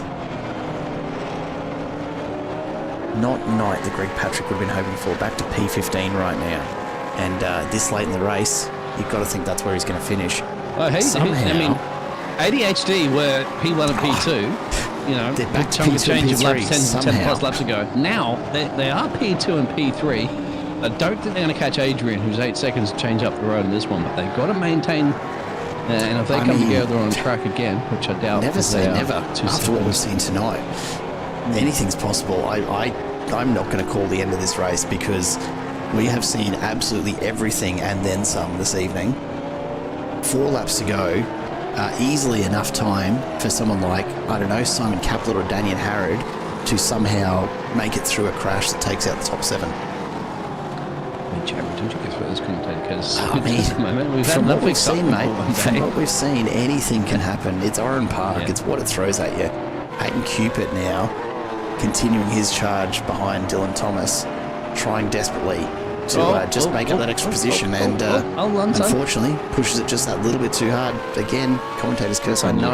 Again, it's on me. It's on me. Scott Stevens Mitch Curry's now. Just struggling. Scott Stevens doing absolutely best he can. Now, Mitch Curry's been the overtaker of the 89 machine, and he's had to do a lot of work in 7. He's been in the highlight reels. He's been into his own Curry corner a few times. And I'll tell you what, like being consistent. Scott Stevens is just done everything he possibly can to try to keep him at bay for a lot of laps right now. If anything, Scott Stevens is thinking about trying to get past Ryan Palmer soon here to steal the last podium start position here in the future race. You've got to think, with the exception of Scott Stevens, you can't see too much more change happening in the podium positions. surely the ADHD boys have learned from that earlier incident. They're not going to throw this away twice. I know, but surely they're not throwing it away twice. Promised us a climatic, exciting end to this fantastic race. What more can you possibly ask for than what we've seen tonight, Jake Robiard? Check this out. Epic ending in this epic battle. Locking it up, trying desperately to get past Lofton now. James getting the advantage from Robiard. A big switch to the inside. He's going to send it. They're going to come together here, right up against each other, rubbing panels the whole way through Shell Corner. Robiard's going to go for it again up Champions. This is going to end up in someone turned. Yep, there it is. Lofton gets loose. Thankfully, keeps it straight. Robiard. Argy-bargy to get some overtakes around here, gentlemen, but that's a little too over to argy-bargy. It is Daniel Harrod now chasing down Simon Caplet, so still the battles continue further back in the field. Every single position up for grabs. About the only person who I think can feel safe at the moment is Adrian Gresh, and even that won't necessarily last. 3 more laps to go. It's still... I just can't even wrap my head around what we've seen tonight here, Biggles. This has been the most unexpected couple of incidents that we've seen. Teammates taking each other out. A frankly pretty average rejoin from Greg Patrick, which, you know, it happens. But he was so comfortably positioned, along with Adrian Gresh, and then Champions Corner strikes again. With the rejoin situation, and Joe's been punished for that as well too, as you saw the prostate cancer awareness livery before. But this is your pictures for the battle for P2. As you might as well say, P1 is done and dusted, providing Adrian doesn't make any mistakes in the ultimate laps of this race. Ryan Palmer's pushing hard. If I was Josh Harris, I'd be nervous. And frankly, not because you might get past, but because he might just barrel into the back end of you. The pace that Palmer is pushing at... Well, say what you really think, though, Jared. No, look, it's just the pace that he's pushing at to have closed this gap up, because there was a good second and a half only a lap or two ago. So, sure, I mean, Harris has come off it a bit. You know, he's handed over 6 or 7 tenths in the last lap. But you've got to worry at this stage. Old tyres, bit of red mist descending, 2 laps to go. Adrian Gresh just up the road, but really out of reach for these 3 now. And Adrian has the freshest boots too, because he boxed on. He does. 28, 27 was Josh Harris's last pit stop, but 24 was Ryan Palmer, and 22 for Scott Stevens. So you're talking about old worn tyres, my friend. Those two are the most punishing ones. Last lap. What is going to happen here? The 2 teammates, Harris and Palmer, ADHD Racing, they've taken each other out once already tonight.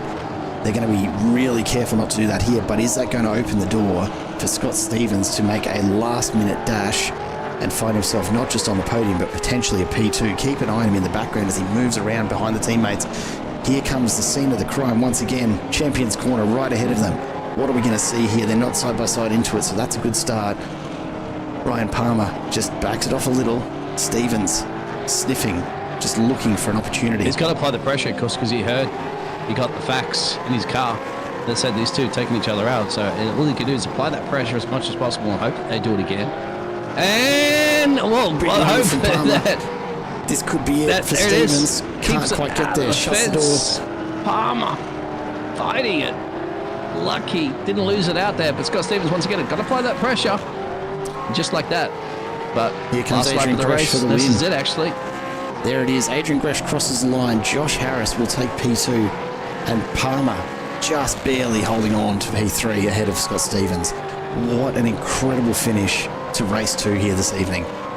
Biggles, you wouldn't have called any of that to start, would you? No. But then again, I know what an MC Motorsport's made. Anything can happen, does happen, and will happen. Absolutely, it does. Adrian Gresh, your winner here in race 2 tonight. Look, a fantastic drive from him. A couple of things fell his way, but a well-deserved victory.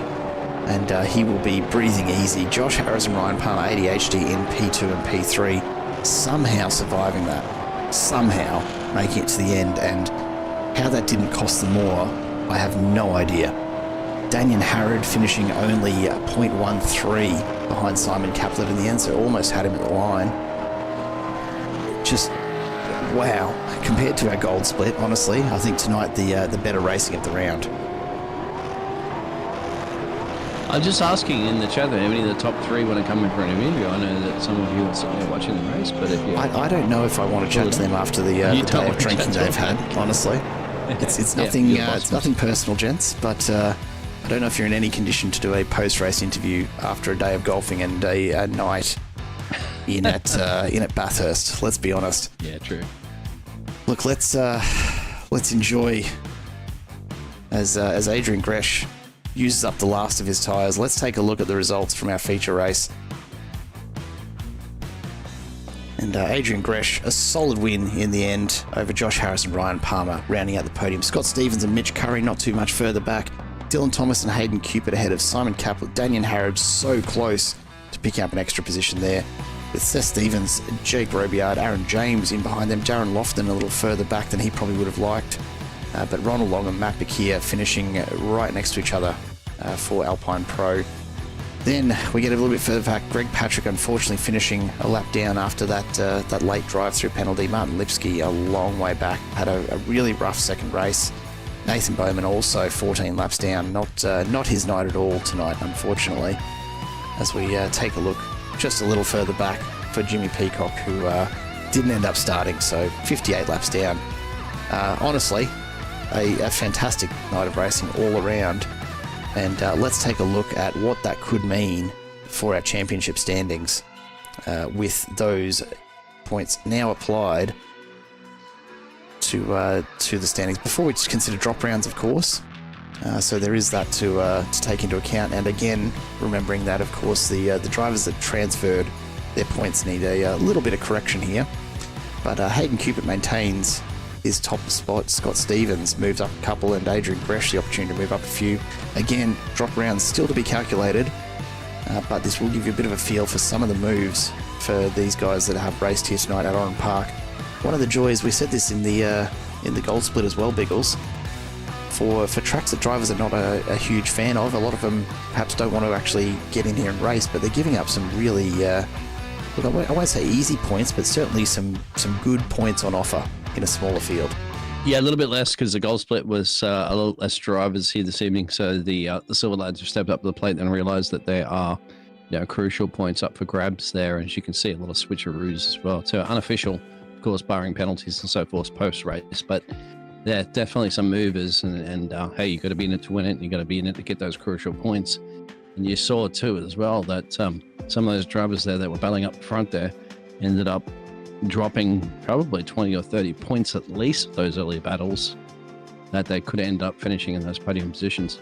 Now, for now, that's not too bad, is it, on round 4? But when you come down to the championship towards the end and you lose your championship by 10 points, you might roll back and look at this one and go, why? Should have showed up. Anyway, it's all part of racing. Adrian Gresh, a fantastic win there in race 2. Josh Harris and Ryan Palmer, P2 and P3.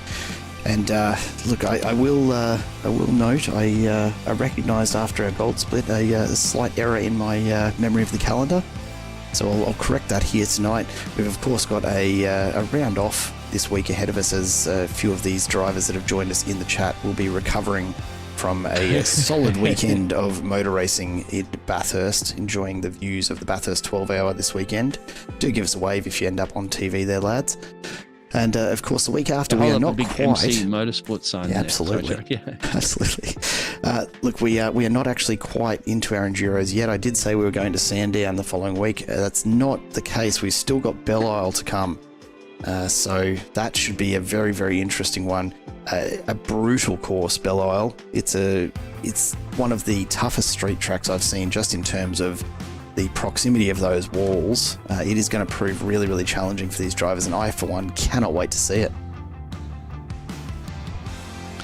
Yeah, ditto, my friend. I'll be absolutely looking forward to that. It's a busy week of motorsports ahead, and certainly, I think sometimes we need a little bit of a break, which we're going to get. Absolutely. So we'll take the opportunity to give our voices a rest for a week. But of course, if you do want to stick with the action, make sure you don't miss any of it at all. Hit that subscribe button down below, and make sure you do hit the bell to be notified as each round comes up live. But keep your eyes out for Monday night. I've got to check the date now, don't I? Yeah. It's going to be Monday the 10th of February that we find ourselves in Belle Isle for the live broadcast of the Gold Split. for the MCV8 series.